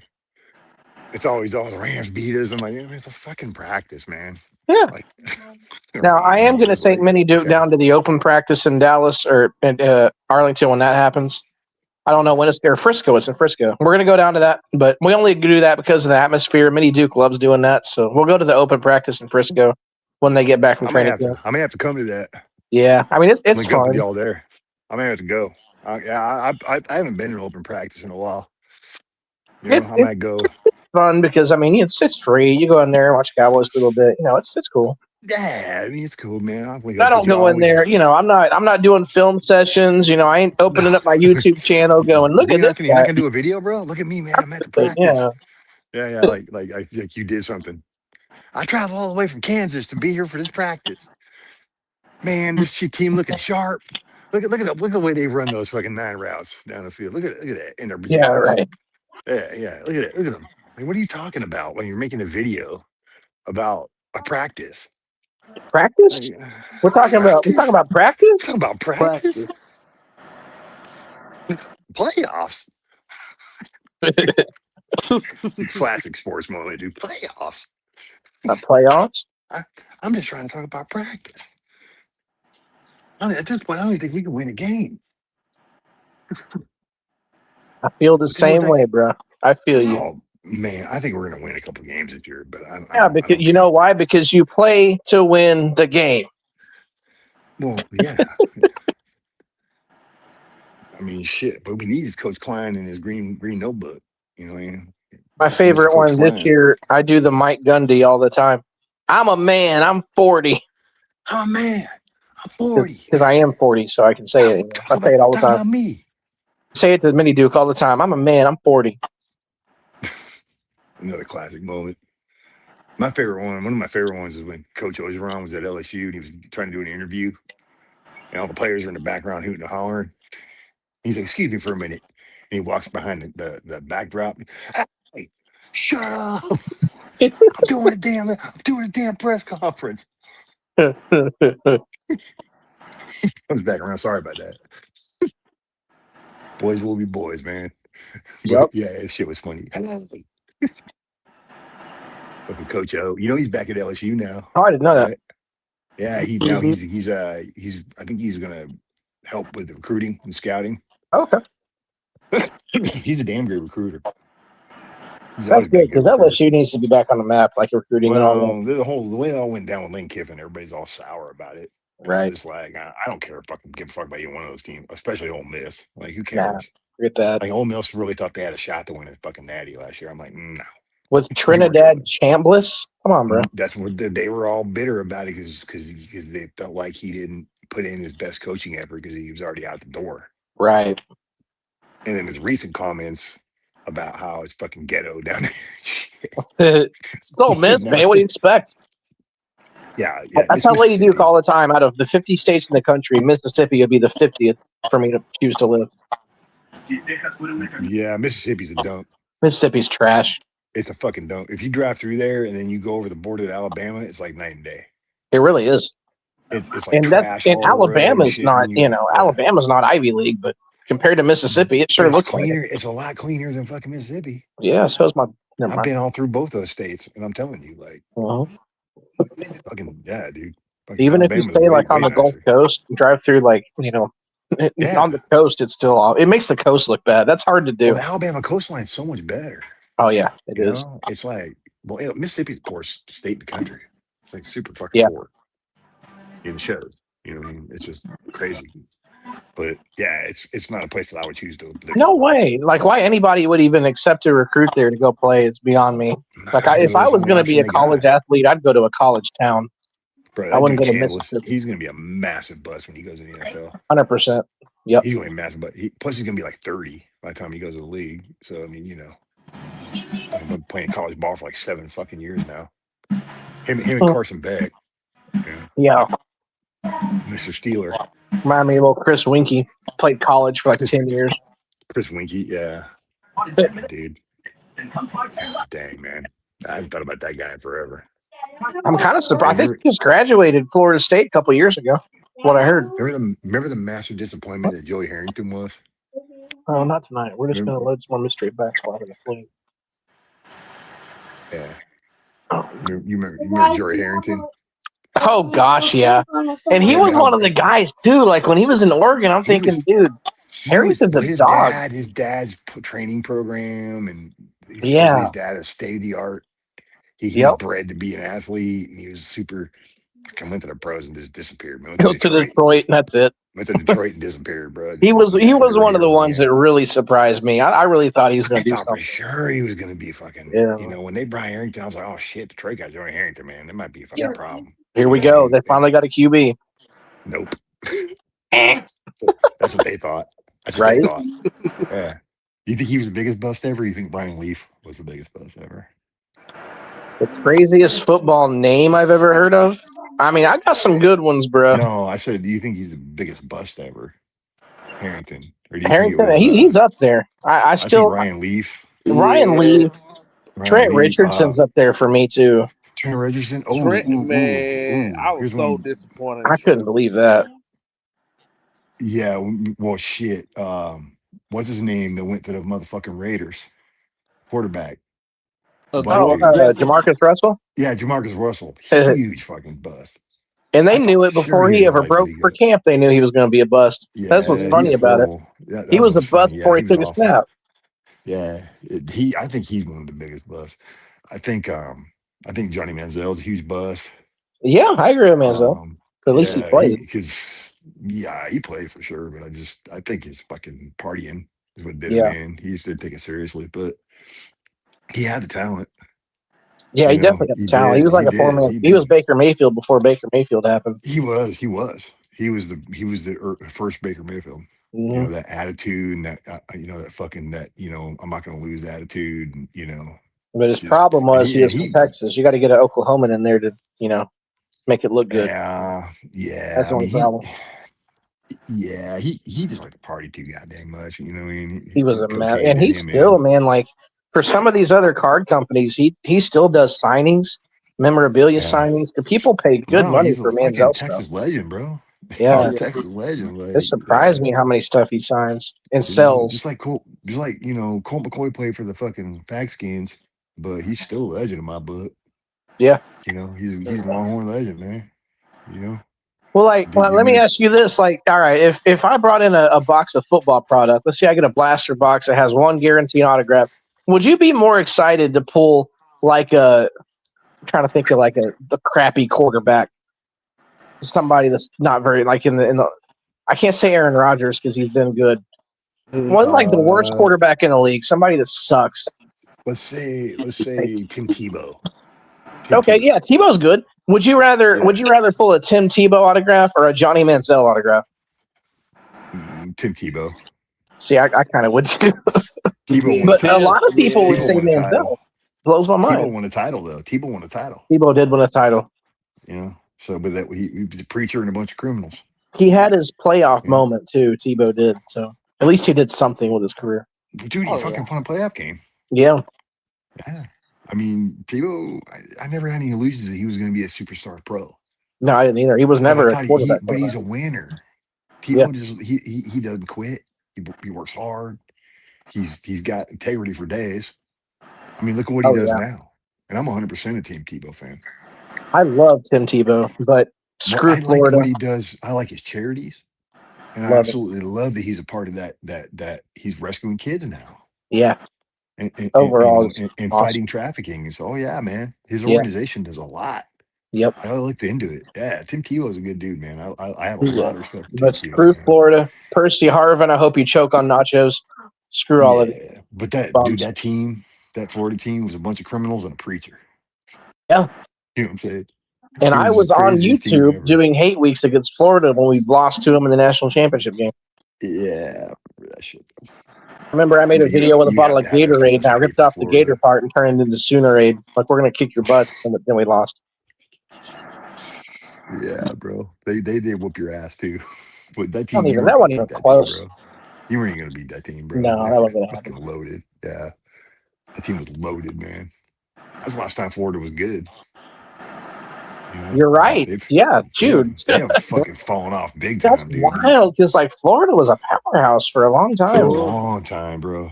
For a long time. So well shit, so was fucking Nebraska. Yeah, You Nebraska know? had in the 80s, 90s. Oh, bro, It yeah, in was the us 80s in and 90s, bro. Nebraska. They were a powerhouse, bro. You guys That was like ran the the one Big game on Ten. the schedule that I was like, oh, we But might not win this one, boys. but y'all ran the Big Ten, bro. Yeah, Like for a it while. was it. Oh, that was it. Was fucking y'all and fucking goddamn Nebraska. Yeah. You know, we were in there, but you know, we had our moments, but you know, we struggled Osborne, I think, was the coach. Yeah, man. Y'all had some fucking legendary play. I mean, shit, Adrian Peterson alone. That's it. I mean, that dude right there. Would you say who's your favorite Sooner of all time? It's AD. Definitely AD. AP, you 100%. mean? We call him AD over here because he was all day Peterson when he started. Yeah, all day. I remember that all day. That's yep, right. He's AD. I forgot about that all day. I remember I don't remember if it was OKC or what news station it was, but they were doing some kind of interview on like a house caught on fire, so just some random stuff. And the live reporter is like walking around the streets trying to find somebody to interview, and he finds this guy and just starts asking him like, "Hey, can you tell us what you saw? How big was the fire? Like, was everybody okay?" Yeah. And then like at the end of it, they're like, "By the way, can I get your name so I can write it down in my notes?" He's like, "Oh yeah, Adrian Peterson." And he stops for a minute. He's like, "Wait a minute, that Adrian Peterson?" He's like, "Yeah, that's me." Wasn't he wearing a white T-shirt? I think so. Yeah, it's on YouTube. That. You can find the video. He's like, "Yeah," smiling the whole time. He's like, "Yeah." This motherfucker has it's like one of these. Eventually, he's gonna realize who I am. But like, yeah, and he finally did. This is hilarious. That he sat through the whole interview. Yeah. That's crazy. I remember that. Yeah, that was after he got in trouble for whipping his kid's ass. Yeah, it was after all that. Yeah, but he still, man, probably one of my favorite running backs. Loved him, dude. He ran with a purpose every play. Yeah. My favorite all-time Longhorns running back too, Earl Campbell. Texas Rose, bro. Beast, man. Absolutely fucking beast. Yeah, the greatest run I've ever seen. Yeah. Earl Campbell. Bro, maybe the best play I've ever seen. He would come around that off tackle, bro, and he would be like horizontal, perpendicular to the field, dude. He'd be laid out so far. Yeah. Coming around that corner, bro, and he'd hit them fucking jets and just be gone. Man, I used to go watching Cedric Benson run, man. Oh yeah, he was another one, dude. He was a dog, man. I hated playing Texas, bro. Texas has had some gnarly running backs over the years, bro. Reggie Bush, but I mean, dude, we've had the greatest trade, Ricky Williams, man. Yep. Ricky Williams, man. I met him on a plane. Jamal Charles. Yeah, Jamal Charles. Yeah. That's my claim to fame, bro. I got to sit next to Ricky Williams on a plane, bro.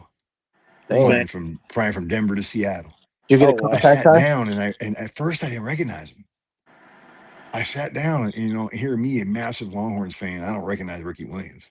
But this is right when he was bald at this point. He had shaved all his dreads off and everything. Yeah. So it kind of threw me off, and I sat down, and it dawned on me. I was like, man, I don't recognize this dude. And I looked over at him. I was like, hey, how you doing? And then he looked at me and said something, and I was like, hey, man, are you Ricky Williams? And he's like, yeah. I was like, hook him, bro. Oh, huge Longhorns fan. So we talked about Texas football the whole flight, bro. Oh, wow. That was cool, man. That's what a cool guy. Yeah, he was a great guy. Yeah, we had good. Yeah, he found out I was in the military, so he's asking me all kinds of questions about the military and stuff. And like we were talking, he asked me about Iraq and Afghanistan and all that. And I told him a couple stories, and he was like, "Man, that's awesome." And man, I should have gotten his contact info, man. I should have. Hey, man, is there a way we could stay in touch, like email or something? Yeah. Man? He could have hooked you up with some of that good stuff, You know what I'm saying? Oh yeah, he could have given me some of that good weed. Yeah. You know what I'm saying? Yeah.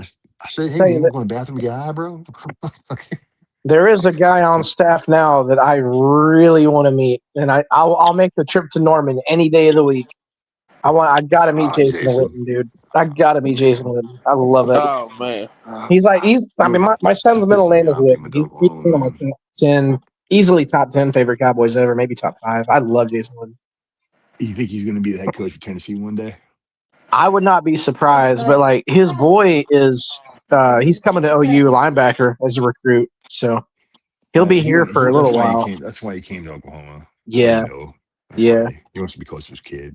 Yeah, which I don't blame him. But I think eventually he's going to be in Tennessee. I can see it for sure. He's definitely got a future in coach because he coached this kid in high school. Is he y'all's OC? Was he tight ends coach? You talking about Witten?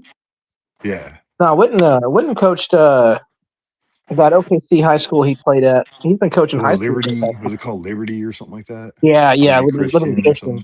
Yeah, that's what it was. And they won a national title or a state title, didn't they? Yeah, they did. Yeah, they did. They beat Heritage Hall. Heritage Hall's like that's where Wes Welker went to school, and yeah. I know he went to Oklahoma too. Yeah, I'm a Wes Welker fan. I've always been a Wes Welker fan. Yeah, I like him, man. I like Edelman too. I've always been an Edelman guy. I'm a blue collar. I'm a blue collar player kind of guy, man. You're like an Alex Caruso kind of guy. Yeah, bro. I'm a Charlie Waters, a work pail, bring your lunch pail kind of dude, man. Like Jeff Heath. Yeah, Jeff Heath was guys a dog. like that, man. Barry Church, the dudes that yeah, man, dudes that will just come to work. Just come to work. No drama. I always like that, like the Mad Canadian, man, the raging Canadian, fucking Kyle Crawford. I always liked that dude, man. He was just a workhorse, man. He played wherever they asked him.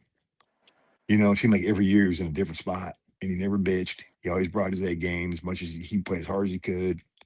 Never really let the team down, never really missed games. It's those kind of guys, man, that just, I love the superstar, sure, man. Love the triplets, love Darren, Woody. I love fucking all the greats, man. But there's dudes that played in the Cowboys. I will forever be a massive Marion Barber fan. Massive. I got his jersey hanging in my closet, bro. I got the Reebok original, sitting in my closet right now. You know what I mean? And when he died, bro, that crushed me. In circumstances by which he died, was, really shitty. But what a great dude. Best 1 yard run in NFL history, man.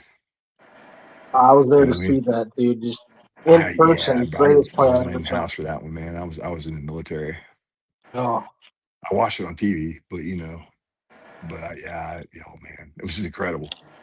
And I was sitting there with a buddy of mine, who was a fucking Eagles fan. And we were sitting there watching the game, bro, and that shit went down. He's like, God damn, that's the best run I've ever seen. I was like, yeah, it's up there, man. That was an insane run, man.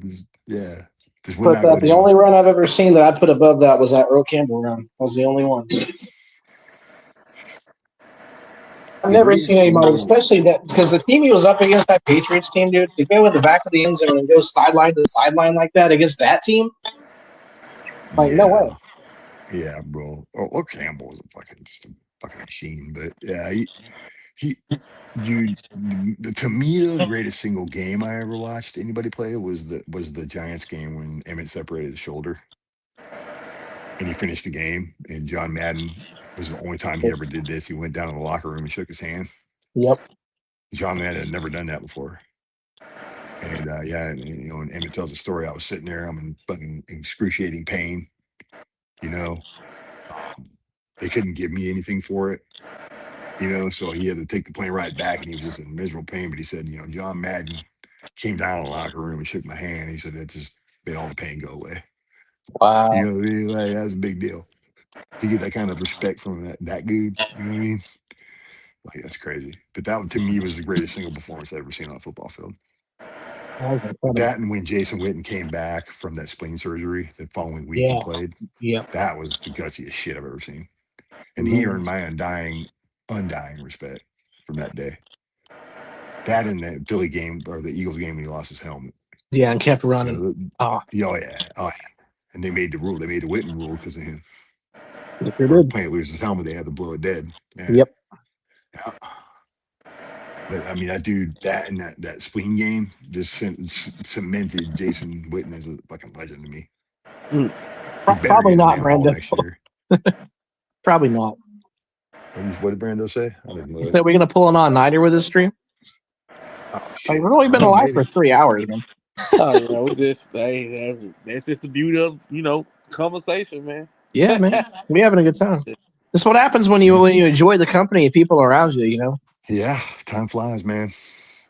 I love talking sports, man. But yeah, you get Kentastic in there talking 90s basketball. Like, dude, we'll be here all night. Oh my god, bro, you keep me all night on 90s basketball. For real. Just all the greats, man. Good God. Just seeing that era, being alive during that era, and being old enough to watch it was fucking great. Really, that was even all sports. 80s, like even the NFL in the 90s, basketball in the 90s, college football in the 90s. Like, all of it was just awesome. Even all that whole decade of the 80s and watching the Cowboys get on the cusp. It seemed like every year we were on the cusp and we'd always fucking fall short. It was just so frustrating. You know?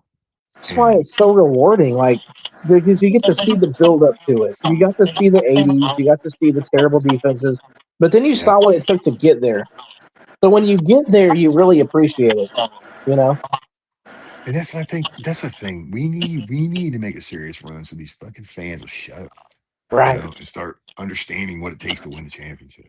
Mm-hmm. That's what we need. If we do it and they all start like if we actually did something and all these content creators, they start celebrating like they did something, I'm going to go off.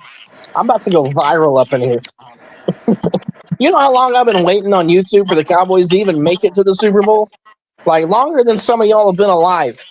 Man. So when they make it, we're the ones that get to really celebrate and enjoy it. Y'all can sit down for a while. You know what I think we are right now, dude?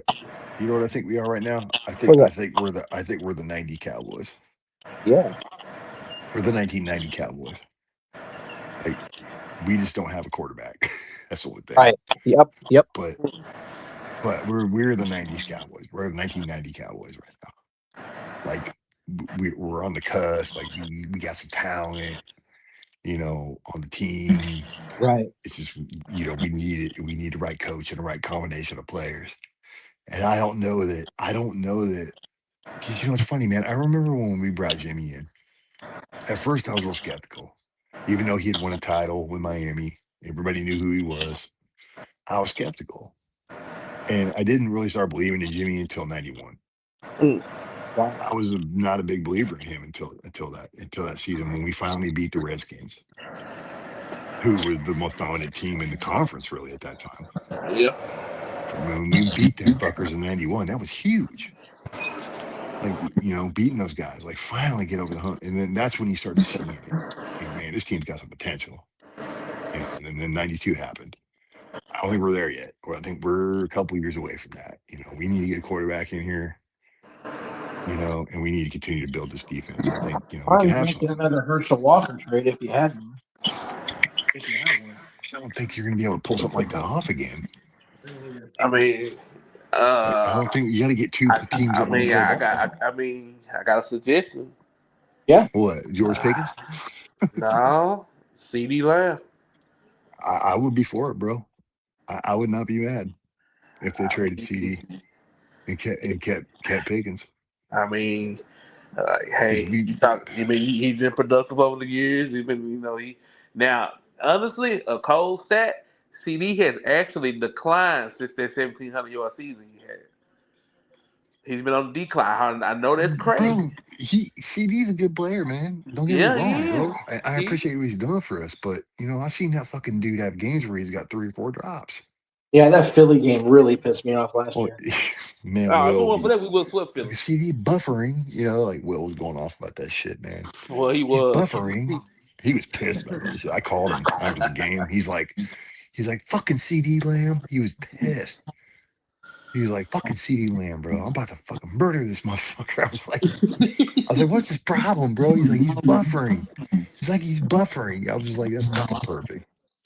You know, Will, man, he had a gift for gab, but, you know, he's buffering. I was just like, yeah, that's perfect, bro, because he's basically in screensaver mode, you know? Like, I don't know what, he was seeing ghosts, like fucking Sam Darnold. I don't know, bro. Because, like, that dude, if he wouldn't have dropped those 3 passes, we would have won that game. Yep. We would have swept the Eagles last year. Won that game, for sure. Yeah. That was one of those moments. I've had a lot of these moments with Dak where it's like, especially with him. I got to a point, I think it was like 3 or 4 years ago, I made a video saying, look, man, I can't defend you anymore. I'm done. I've tried. You had your chance. I had your back for a long time because I really thought maybe you were the one that was going to come in and do something, but you fucked up too much. I can't defend you anymore. I'm done. Who, Dak? Yeah. Oh. I can't do it. You can hear me say that next man. And like I said, that's been years ago. It's been at least 4 years since I made that video, and I have not been able to defend him since. Nor will I try. Because he keeps doing it. He's doing the same stuff every year. It's no point. I always say that 49ers game. We lost 1912? 1912. I will never forgive that sorry bitch that we got a quarterback. Man. I'm like, no. The final straw for me was that Green Bay game, bro. Oh shit! You talking about when we got our ass whooped? Yeah, in our house in the playoffs. Yeah. I will never forgive Dak Prescott for that shit, bro. The shit I saw him do that day, I was like, I'm done with this guy. I was on the cusp with him before that game. Right. I was like, I want to believe in you, Dak. I want to believe in you, kid. I'm trying to root for you, man. I want to believe in you like I believed in you at first. I did. I was on the Dak train for a couple, 3 years with him, man. Like I was like all about it. I wanted that kid to succeed. I like him as a person. But that Green Bay game, oh man. I woke up the next morning, fuck Dak Prescott. First thing I said, I opened my eyes up, fuck Dak Prescott. That's exactly what I said. Yeah. That's the first thought of my mind as soon as I opened my eyes. Not I'm awake. Thank you, God, for another day. Right. It was fuck Dak Prescott. Fuck that motherfucker. I was done with him, man. I was so just bitter and angry, and I think I've never gotten over it, bro. I can be honest, man. I'm a grown-up man. I won't tell you, I ain't over it. I'll never forgive him losing to the 49ers that many times in the postseason, bro. That boombox game was so disrespectful, bro. Like, they came in there with no fear, bro. They had no respect for us. No respect for us. You asked that 1994 or 95 fucking 49ers team if they respected the Cowboys or not. Promise you they'll say they did. You know why? Because we whooped their ass. Crap. That's why.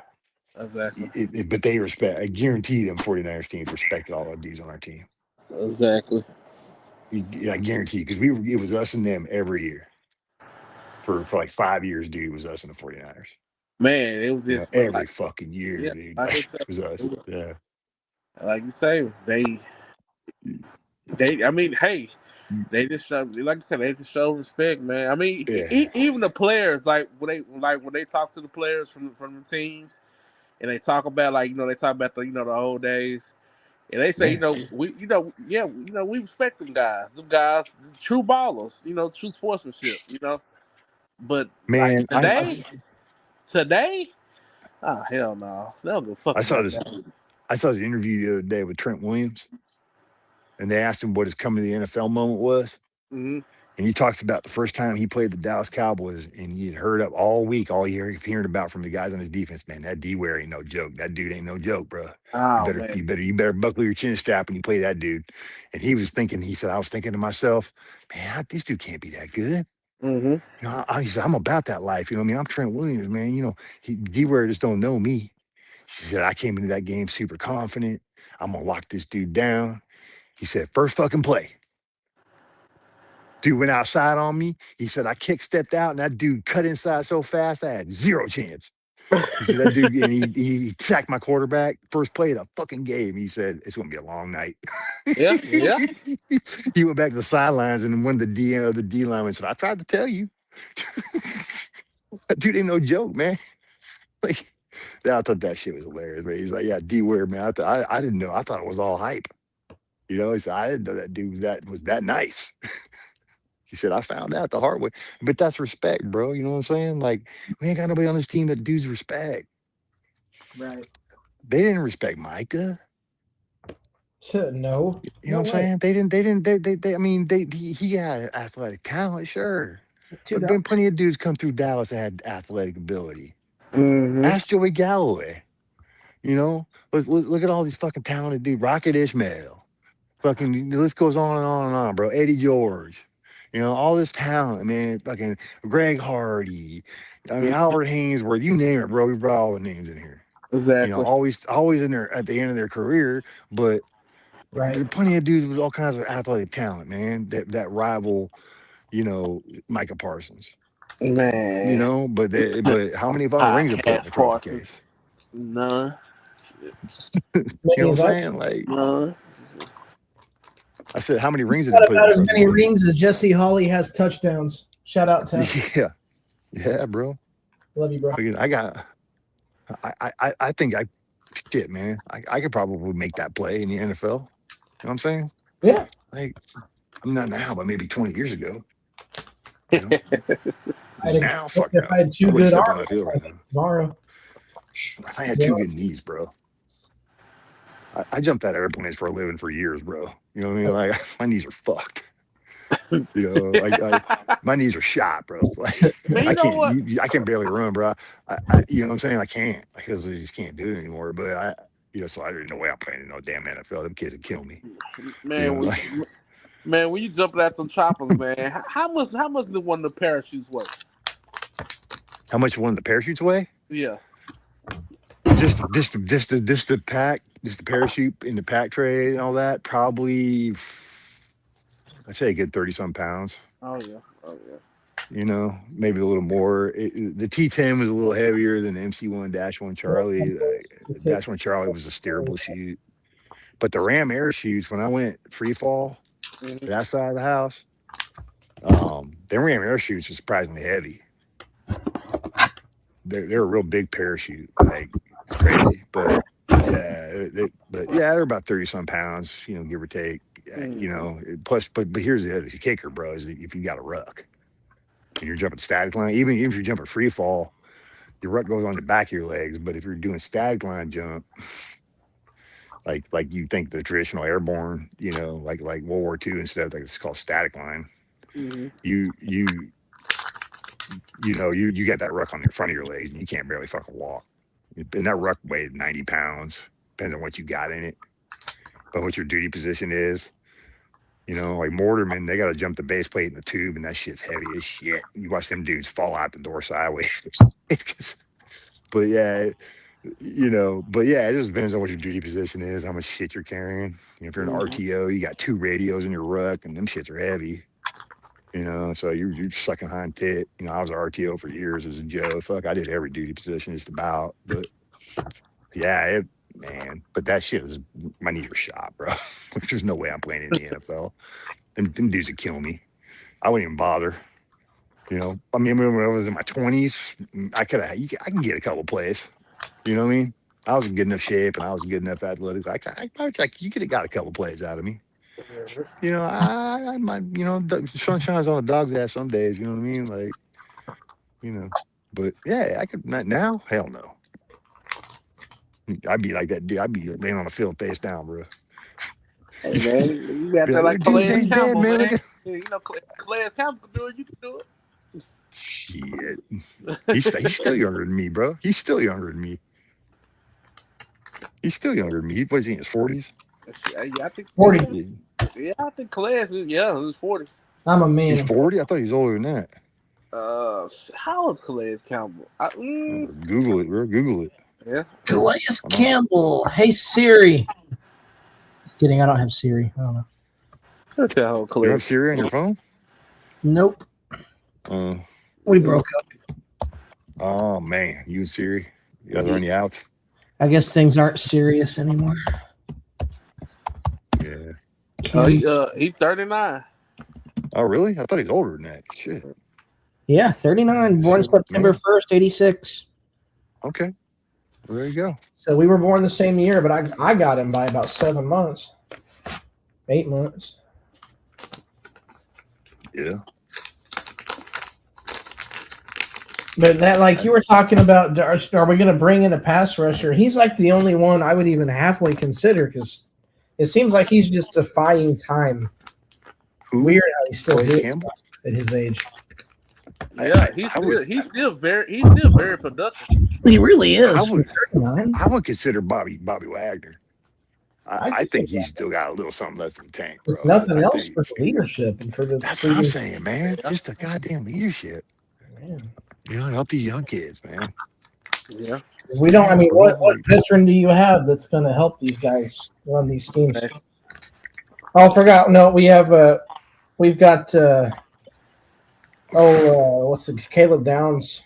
He knows all of it already. Well, he's teaching all the vets already. Yeah, he's got the mind of a 40-year-old that's been playing in the league for 13 years. I hope that kid doesn't go out like first play and get torched. You know, I really hope not, because you know, it's not going to be pretty. No, but I don't think it's going to happen. But I think he's going to be a good player. I think he's going to be a good player, but I don't think he's going to be this fucking all world. I don't know. Maybe he will be. I mean, yeah, I think you said it. I think good. I think he's gonna be good. The problem with being good is, like, you can be good all day long. Kentucky Fried Chicken is finger licking good. You know, I only want that maybe once a week. Well, Campbell's soup is good. You know what I mean? I mean, you know, Campbell's soup is good. Well, yeah, for real. Yeah. Like, you know. Sorry. You know, I had old platoon sergeant used to tell me all the time, man, be better than gooder. Be better. You know be better than gooder. You know what I mean? That's all I can ask. And I didn't know what the fuck that meant at the time. But like better than gooder, it makes no sense. But you know, I was a young kid. I didn't know no better, you know. Yeah, I believed everything they sold me because they were older than me, and but yeah, be better than gooder. I mean, I don't. Man, just go out there. Man, if you can help us win some games, bro, cool. If you can help make this defense play better, if you're really all that, and you can study this defense, and you're so smart, and you got the scheme down already, cool. Yeah. Cool. Go out there and show it, man. Show it. Go out there and make plays. Go out there and be all over the place. Yep. But you need a leader to rise up. If you know them Baltimore defenses we were talking about earlier tonight, man, they had dudes at every level that were leaders. Yes, they did. They had leaders on the D line. They had leaders in the fucking linebacker room. They had leaders in the secondary. You know, who's a leader on our defense? Is it Caleb, a rookie? He's still a rookie, man. I don't care how good he is, bro. This ain't fucking Ohio State, bro. You're playing, bro. This is what people don't understand about the NFL, man, and it really kills me. Even the worst dude on any team in the NFL is a better athlete than most of the dudes you played high school ball with. Mm-hmm. And that's the reality, man. Even the dude you never heard of in the NFL. Here's a great example, man. I told you guys probably this story before. I served with Pat Tillman. Mm-hmm. And Tilly, bro, that dude was an absolute unit. And he was in a unit full of guys who were athletic specimens, bro. Trust me. All over the formation, bro. Just absolute physical studs. But this dude stood out about everybody. I watched him go out and play catch with some dudes one day, and he was jumping way over the top of people. Like, his athletic ability was just disgusting. Like, you could tell he was a gifted athlete. And Pat Tillman wasn't what I would call a superstar in the NFL. He got famous when he went in the military. Nobody knew who the fuck he was outside of Arizona until he joined the Army. Because I never really heard of him before then. I kind of heard his name like mentioned, but I didn't know who he was until he got out and joined the military. But that dude, I can tell you, he was an athletic freak. So you got to think about that. The most average dudes you never heard of in the NFL are athletic freaks. Oh yeah. You know, and if you went to play rec league basketball with those dudes, they'd clearly be the best athlete on the court. There's videos like you got guys that do mixtapes on YouTube that are supposed to be 5-star athletes, and they go up like Brian Scalabrine or something, and they just get the dog crap kicked out of them. Like, I'm talking about guys that are on 2K and their overall's like 65, and they're just blowing people out of the water, like high school. Yeah, bro. I played, brother. I tried to hit a guy, and I played baseball for a long time in my life. I tried to hit a dude one time that was in the show for a while. He was an officer in the military. He was in the show for a little bit, and he went back down to like AAA, then he ended up in AA. Like, he just wasn't quite good enough to play in the show. Yeah. But I tried to hit this dude. He threw some heat at me, bro. with a fastball. I couldn't even see the fucking ball. Like I couldn't see it. It hit the glove before I even saw it. Brother, you have no idea how hard those dudes throw. Like, it's insane, bro. Just stay on the mound, dude, and let a fucking big league pitcher just hook one right down the pipe at you, bro. Good luck. Right. Not Good luck hitting it. No, bro.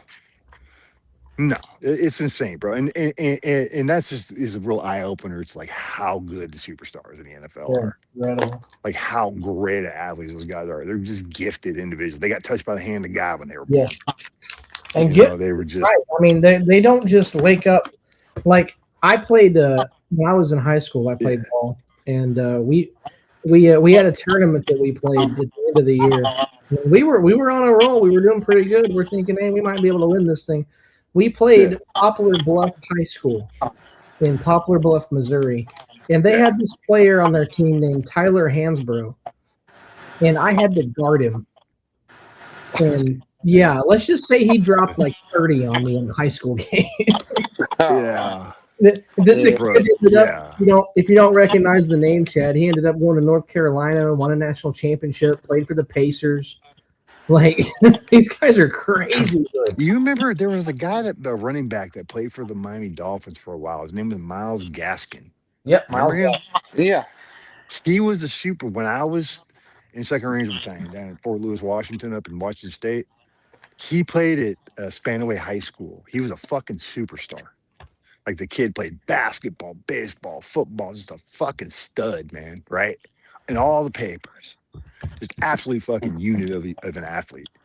Went to the NFL, was there for a few years and gone. Huh. Like, but the kid in Washington, he was the man, bro. Like that kid, everyone knew he was the man. Like, he was the bad motherfucker. I watched highlights of that kid in high school. Just an absolute fucking dominant athlete. Went to the NFL and just because you're surrounded by other dominant athletes, man. Yes. Yep. Like that's what people don't. You know what I'm saying? Like it's not a man versus anymore. It's a full man's league. No, it's man versus man, bro. But that's what I'm saying. My point is to all this is that these rookies come in, bro. He is not going to come in and dominate this year. Those wide receivers and tiny ends should have got something for his ass. Bro. I don't see how. I really don't. He's not going to dominate. He's going to be good, bro. You're going to see flashes of like how good he's going to be. Sure. But you're going to see rookie mistakes too. I don't care who. Yes, they're going to fool his eyes. Yep. You don't think pro quarterbacks can fool him? I don't care how smart he is, how much he studies. He can probably watch film all day. These seasoned veteran quarterbacks got something for his ass. Yes, they do. They can move him with his eyes. They can move him with a pump fake. I'm just telling you, bro. He's gonna get a lesson in fucking humility, and he needs it. And it's a rite of passage. You're gonna have to go through your rookie year. You're gonna have the growing pains. Year 3 is when we're gonna really start seeing who Caleb Downs really is. Yeah. It's always 3-year cycle. Like these players always come into their own, and they're like their 3rd year. There's those rare individuals that come in as a rookie and make a lot of noise in the NFL, but a lot of times those dudes fall off the 2nd year because there's tape out on them now. And, all this stuff. Like, so they, these dudes, like, usually their 3rd year is when you start seeing who they're going to be as a player. Mm-hmm. And that's why I'm like, jury's still out on even these dudes we drafted last year. Izaraku's still not going to be in his man body yet. He ain't going to be there till next year. Next year you're going to see who that kid is, like what he's going to end up being. Yep. I think he's got a lot of potential. I like him. I like him undersized. I think he's built to be an outside linebacker in 3-4. Yeah. I think he's going to thrive there. I just don't know about his open field tackling. That's the one thing I don't know. And I will say that about this Barham kid. I think he's got a shit ton of potential to be a good linebacker, but this Scott Simons dude better be all that. Like they're saying he is. I mean, I watched him at SMU. I watched the defense. I don't watch him. But I pay attention to SMU because Dallas team. Just fuck TCU because I hate TCU. I will never root for them. Fuck the Horned Frogs. Can't stand them. They don't consider them a Dallas team. They're bastards. Nah, they're Fort Worth. Huh? Nah, they Fort Worth all the way. They are, but they're Fort Worth. They're not even in Dallas County, man. Nah, they Tarrant County. Yeah, they're Tarrant County like a motherfucker. That's why I don't really care about TCU. I root for Dallas County teams, bro. That's why I call them the Fort Worth fucking has-beens over there in Frisco. They're the Fort Worth has-beens, bro. The Cowboys, They're Fort Worth now, bro. Yeah. They're in Fort Worth. Like they are. And it pisses me off. Every time I go to that fucking stadium, I just have this lump in my throat. You know what I mean? Like I just feel sad, man. Right around Irving, see where Texas Stadium used to be. Yeah, it's a junkyard now. Yeah. And not even a marker there. Nothing, bro. Nothing. Jerry Jones said, "Fuck the past." And it's been It's that gonna be way. the Jerry show now. Yeah. Like, fucking bastard. you would think it was a construction zone, but they've been working on it for what, 20 years now almost? Like 20 years. It's nothing right there. Like, I mean, it's just, just nothing. It's like a scrapyard or some shit. Yeah, I mean, yeah, it's like something I can't remember. It's been a while since I've been on Loop 12. I remember the day they had blew it up. I had cried. I did too, man. I was bawling like a baby. I cried. Yeah, when they blew it up, I was Got too many memories. I was deployed. Man, I was deployed, bro. I was deployed over in Panama. Man. We were at Fort Sherman in Panama training, bro, and I watched it on AFN like after the fact. But one of my NCOs, we came up out of the jungle. One of my NCOs, we were going back, to fucking come in for the night, refit, and get ready to train the next day and shit. And he come up to me, he's like, "Hey man, sorry about your hometown." I was like, "What are you talking about? Like what happened in Dallas?" He's like, "Oh, you didn't hear?" I was like, "What's that?" He goes, they fucking blew up fucking Texas Stadium today. I was like, "What?" Yeah, I was out of the loop, bro. You know what I mean? I didn't know that they had even planned it. I was up in Washington in the military. You know what I mean? I wasn't getting all the news all the time from home because we didn't have the internet back then. I mean, there was internet, but nobody really had it. It was dial-up shitty internet, like, you know what I mean? But yeah, dude, that broke my heart. I remember because they had it on the, I know they had it on the news outlet throughout the city, WFAA, and they had the live countdown, and man, when they tore down the Sportatorium was another one, bro. Yeah, yep. Oh man, that was my childhood, brother. About Von Erichs and all that. Oh man, the Von Erich family. Did you watch Iron Claw? Oh yeah. I cried my eyes out, bro. Yep. I cried my eyes out in that movie. I couldn't. It was just my wife couldn't understand why. She's like, "Why are you crying?" I'm like, "It's just a wrestling movie." I was like, "You don't understand." Right. And I started telling her about the history of the Sportatorium and how the Undertaker got to start there. Yep. And just the Von Erich family. And I was like, "This is my hometown." It's like, you don't understand, babe. I used to go there when I was a kid. My parents would go to that. My grandpa and my dad would both listen to the Sunday night. They would always do the what they call it, the country roundup or something like that. It was a famous radio show that was broadcast out of the Sportatorium. I cannot remember the name of the disc jockey that did it. God, I'll have to think of his name, bro. I should know this. But anyway, yeah, and it was country, honky tonk and country music and all that, And yeah, man, just the memories, bro. Just growing up, living in the Groves, Now the Groves is a fucking shopping center. It's a strip mall and shit now. They got that park there, which is cool, But I mean, I grew up in the shop out on the bridge, bro. Strickland Ave. I lived off of Strickland. I grew up there. I was in the shop. I mean, goddamn, I literally went to a couple games at Texas State with me and cousins ourselves.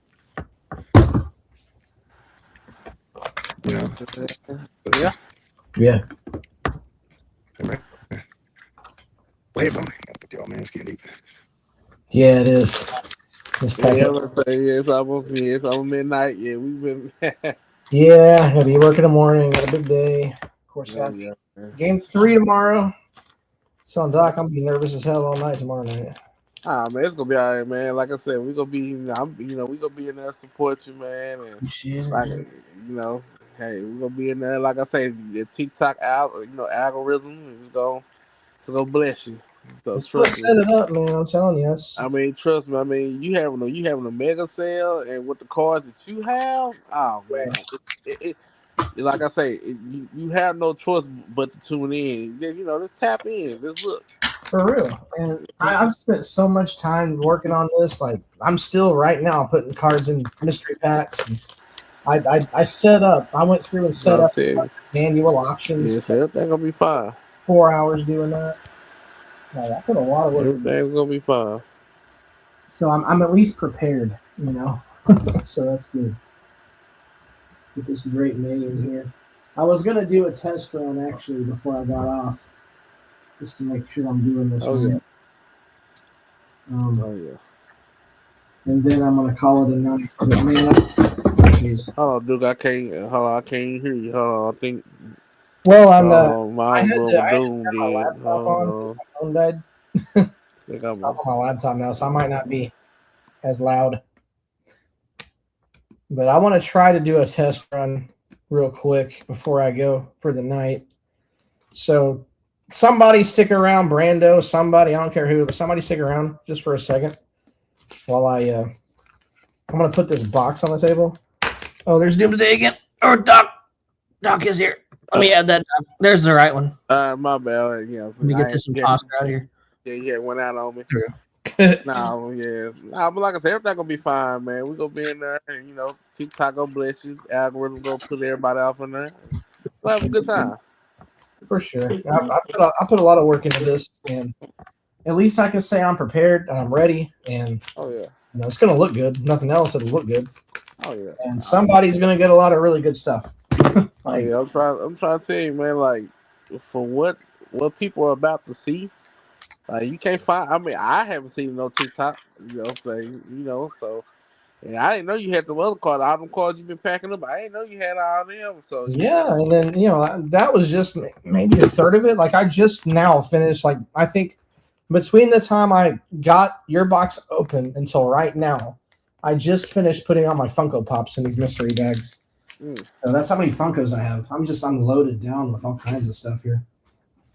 Oh yeah. With this Derek Carr in here, I think I'm done. I think I finally have 100. So. Oh yeah. All right. I just want to make one trial run real quick to see how this works.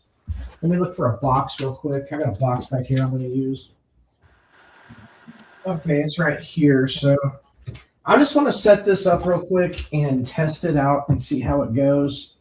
So if somebody wants to help me out, it's going to take a second. I greatly appreciate it. Set this up to where I can get it. We got all your cards. Your cards are right here. Get ready to go. I'm gonna ship those out. I had I can't find it now, but I was gonna show y'all. I got a Bill Bates autograph the other day. Pretty happy about it. But I don't know what happened to it. I was gonna show it off before I ended the stream, but I don't know where it is. But when I find it, I'll show it to you. It's pretty cool. I made a purchase from a buddy of mine for that one. Okay, here's the box. Let me get it set up so I can put these mystery packs in here. And then we'll do a test and see how it goes. Dude, that's gross. Doing that. Okay. Fold this up. Mystery bags. Whoops, hold on. Mystery bag right here. Okay, let me get the mystery bags in the box. Oh gosh. So if I'm right, there's going to be 100 bags. Because I bought a set of 100. And I'm pretty sure I used every one of them. I think they're all full. I think there's 100 bags here. And I didn't mix them up. I meant to mix them up. Get this box full. I'm actually just gonna fill the box right now, and I'm gonna leave it like this for tomorrow.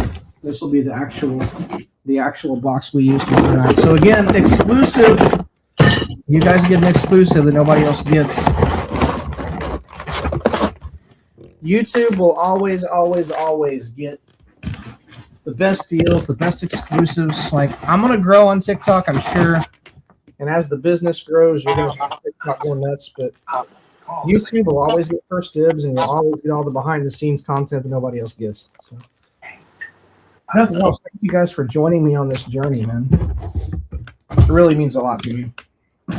Oh, yeah. Mix these up a little bit here. I'm sure I'm going to be doing a lot of mixing.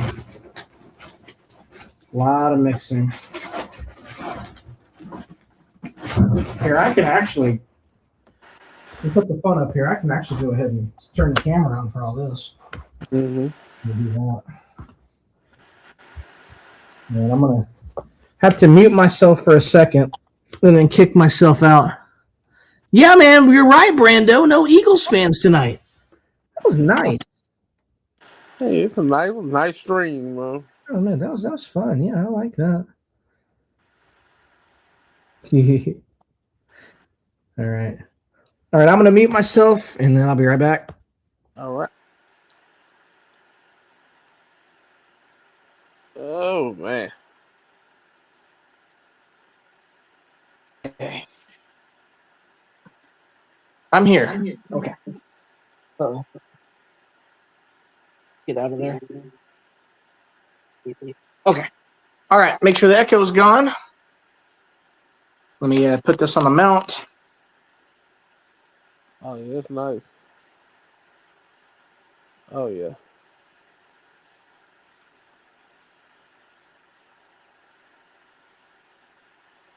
Okay. So I think I need to probably Oh yeah. do like this. It's really hard to do with a broken hand or a broken arm, but if I could like get this box knife and just cut this off.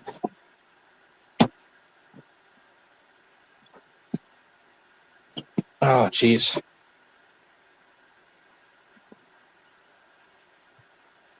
Oh. Man, that's a thick box. Okay. So there we go. Oh man. 100 mystery packs. All packed up for your auction pleasure. So, all right. Test run. Oh, congratulations, Doc Holiday. You just won the auction. You paid $75 and won the auction. Pick a number between 1 and 100, Doc.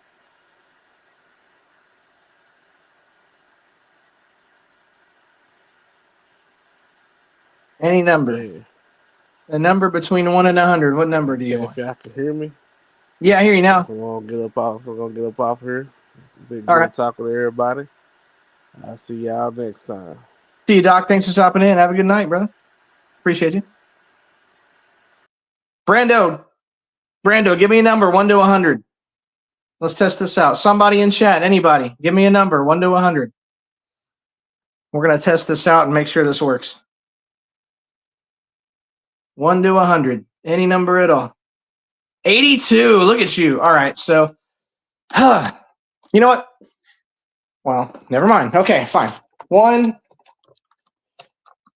2, 3, 4, 5, 6, 7, 8, 9, 10, 11, 12, 13, 14, 15, 16, 17, 18, 19, 20. 1, 2, 3, 4, 5, 6, 7, 8, 9, 30. 1, 2, 3, 4, 5, 6, 7, 8, 9, 40. 1, 2, 3, 4, 5, 6, 7, 8, 9, 50. 1, 2, 3, 4, 5, 6, 7, 8, 9, 60. 1, 2, 3, 4, 5, 6, 7, 8, 9, 70. 1, 2, 3, 4, 5, 6, 7, 8, 9, 80, 81, 82. All right, Brando picked number 82 for Jason Witten. Congratulations, Brando. You paid $5 and won the auction. And let's see what you get. You are going to be receiving a dual relic card, Pieces of the Past. This is an authentic relic of Emperor Qin Shi Huang and Emperor Wu of Han. These are guaranteed official relics from a couple of Chinese warlords back in the day. A pretty nice card, man. Really cool relic. You're going to like that. It looks really nice. Got some gold sparkles on the other side. Just a really nice piece there. Congratulations on that one. Nice pickup. So there you go. That's kind of what it is. Let me count the rest of these too, because that was 82. Let me make sure I got 100 real quick. Pretty sure I do. 82, 3, 4, 5, 6, 7, 8, 9, 90. 1, 2, 3, 4, 5, 6, 7, 8, 99, 100. Now somebody's going to cheat because back here is a fat pack that I couldn't close. Let me try to close that again, actually. No, I can't close it. It's too thick. Hold on. Okay, let me put this back. All right, what do we got? 9 for Romo. Brando says, damn, bling, bling. All right, Romo, here we go. 1, 2, 3, 4, 5, 6, 7, 8, 9. All right, card number 9. Card number 9, what you gonna get? What you gonna get? You win. Ooh, I got a good feeling about this one. How about it? Here you go, Brando. You won the George Kittle Funko Pop. So let me show you that real quick. Let me show you that one real quick. Put that back in there. I'm about to reshuffle these. Let me show you that one real quick. All right, it's over here. Oh,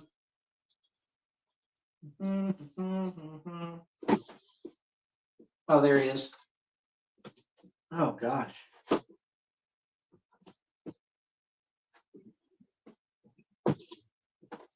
Ugh.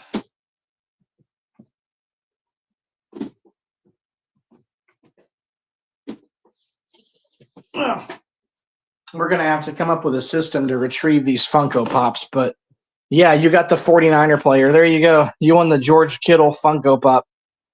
Congratulations, Mr. Brando, sir. You won the 49ers George Kittle Funko.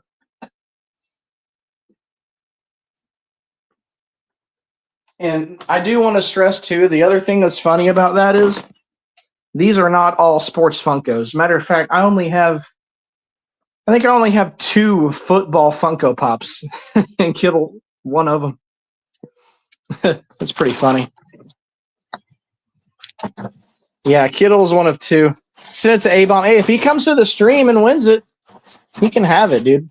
I'm just ready to get it out of my house. All right, I would pick number 11 because 11's my number, so. 1, 2. Crap. Hold on. That's going to be a problem. Get that front flap out of there. Okay. 1, 2, 3, 4, 5, 6, 7, 8, 9, 10, 11.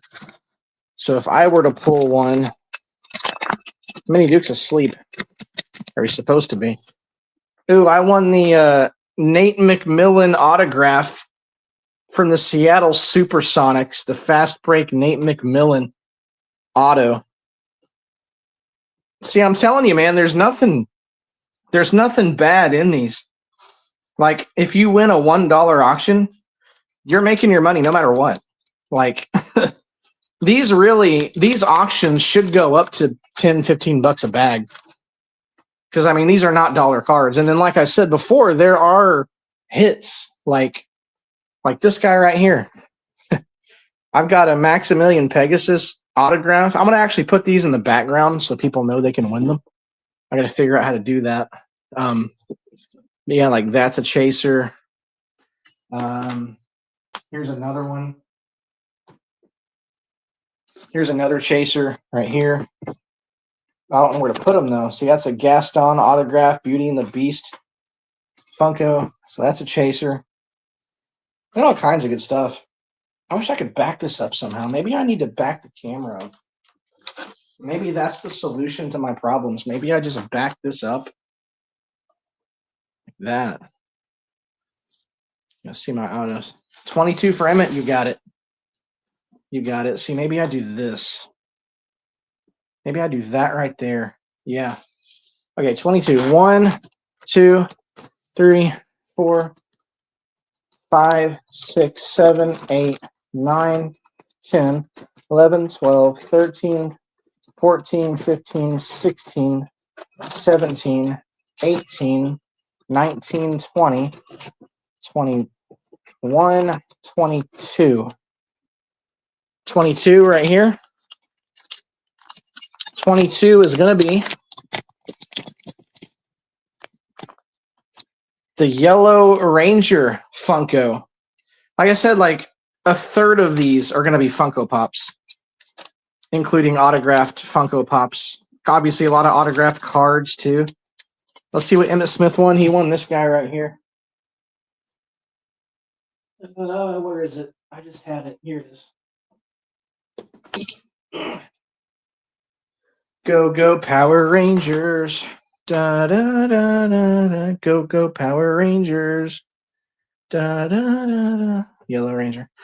I'm keeping some of the Funko Pops. I have Ninja Turtle Funkos.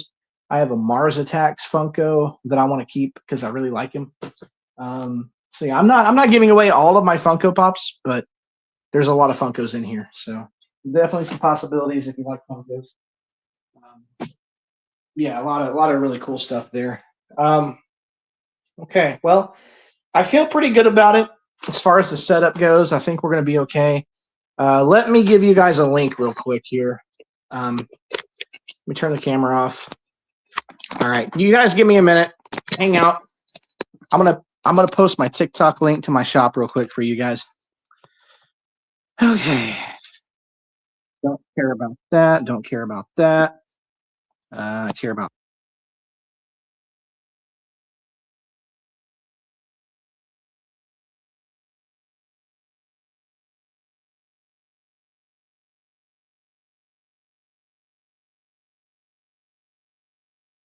Okay, guys, this is the link.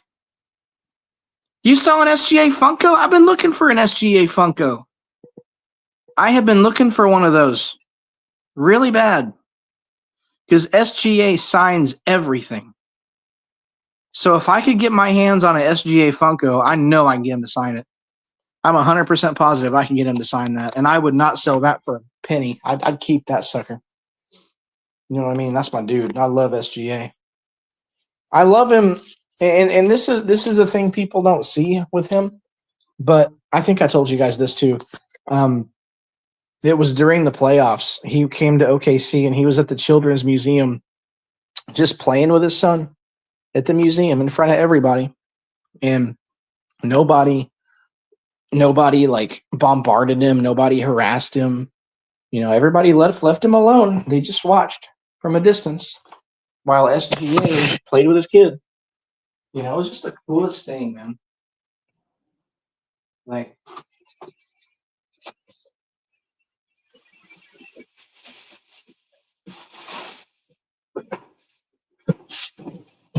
you can call him a foul baiter. You can call him a flopper. You can call him what you want to, but he's such a good dude. Like, he really is.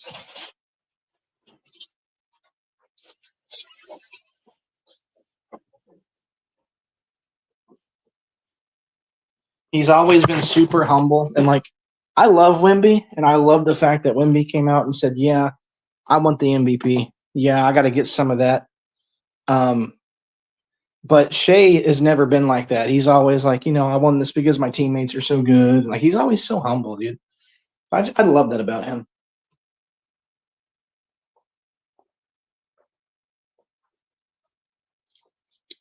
I would check my Walmart, Brando, but I don't like Walmart.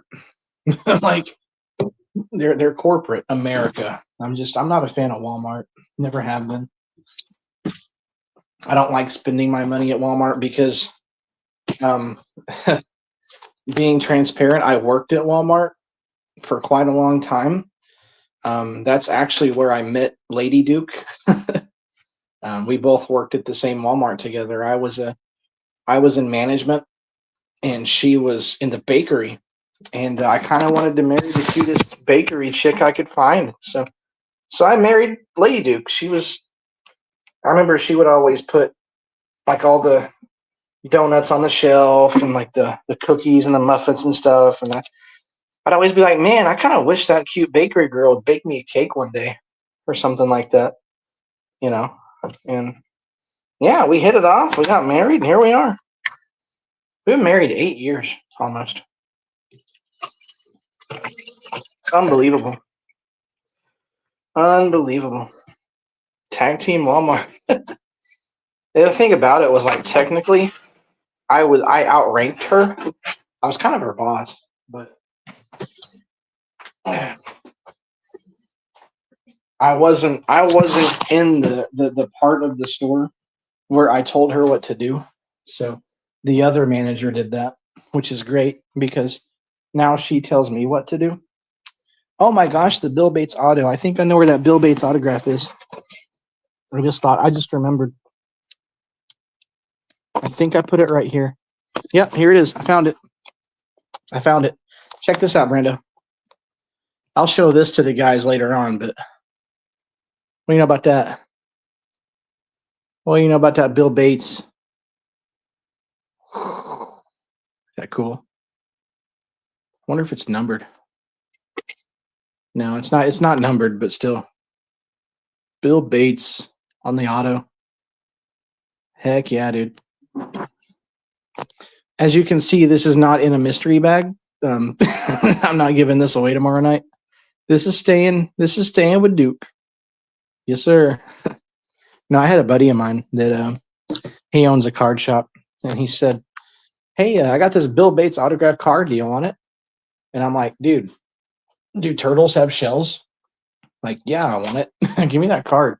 So, yeah, I got my hands on it. I'm pretty happy with it. It's one of my favorite autos. Definitely. I know as soon as Doomsday sees that, he's going to want it. That's why I waited till the end of the stream to show it to you, because I knew that, he'd be like, "Hey, man, throw that in that pile with the Wimbies and the Emmett." Like, I love you, dude, but man, I like Bill Bates. Anyway. No, I'm just I'm just hanging with you guys real quick before I go to sleep. Calling it a night. But thank you guys for hanging out with me. It's been almost 4 hours, man. You guys really made this night fun. You gave me something to do while I set my mystery packs together. And you guys, let me pin this. Can I pin this right here? I can star it. I don't know if I can pin it or not. But if you guys have TikTok, that's the link to the shop. If you would, please give me a follow.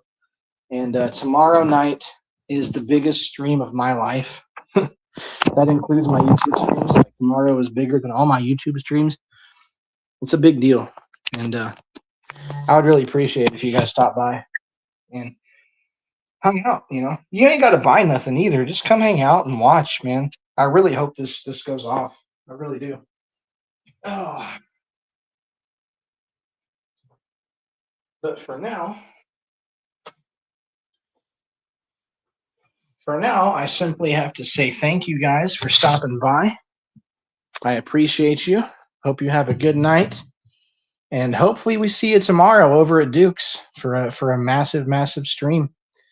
But I appreciate you guys. Thank everybody that stopped by. Obviously, thank you, Doomsday, Kintastic, Doc freaking Holiday, man. You make my day. Y'all make my day. Every week, man, on Thursday. Y'all make my week. I appreciate you guys. Obviously, the chat. Brando is MVP. I think you're my MVP of the channel, Brando. You're always here, dude. So appreciate it. Order an SGA Funko off of Walmart website, have them ship it to that. I might actually do that. That's not a bad idea. I've always as a collector, especially like turtles and stuff, I've always kind of thought that was cheating. I don't know why, but like with collecting, I've always thought to myself, if you buy it online, it's cheating. You got to go to the store and find it. That's like the beauty of it. But with the SGA Funkos, especially around here, I probably am going to have to order it online because there's no way they're going to have them in the shop. People buy OKC stuff out here like it's hotcakes. It sells so fast. When the Thunder won the title, I remember I came up here to go to the parade, and the first thing I did was go to a sporting goods store, and they had tables and tables and tables. As soon as you walked in the door, they just had all these folding tables set out with nothing but hats and shirts and all the gear. The only thing I was able to buy was a hat, because by the time I got there, they were all sold out, and I still do not have an OKC for the city shirt when they won the title. And if I get my hands on one of those, I'll be very happy. I do have the hat. I got the hat, but that's all I could get because they sold out so fast, and they never replenished them. So it's really hard around here to find good Thunder gear because they sell out so fast. But if I was to get another jersey, I would get Alex Caruso. He has become probably my second favorite player on the team and one of my favorite Thunder players of all time. I love Alex Caruso. He's so freaking awesome. But I'll end by saying this. Root for the Thunder, guys. Don't listen to these Spurs rejects. No. Root for the Thunder, because if the Thunder win the Western Conference Finals and go to the NBA championship, I will stream every game of the NBA Finals. So if you want more Duke Bothers, root for the Thunder to beat the Spurs so we can hang out at least for 4 games when the NBA Finals roll around and the Thunder compete for another championship. Root for OKC tomorrow night. I'm going to have that playing in the background during the stream too, so tomorrow's going to be a massive day for Duke. All right, I said I was leaving. I'm leaving. I'm going to bed. You bastards go to bed too. Have a good weekend. Love you guys. Hopefully we'll see you tomorrow night. If not, we'll see you next week for Thursday Night Mayhem. And yeah, Jason Kidd fired. Bye, Jason Kidd. Freaking Mavericks fans. I swear, these Mavericks fans, they be all up in my grill messaging me like they're doing something, man. Give me a break. Freaking morons. I can't believe these. All right, end the stream, Duke. End the stream before you go off on them again. Freaking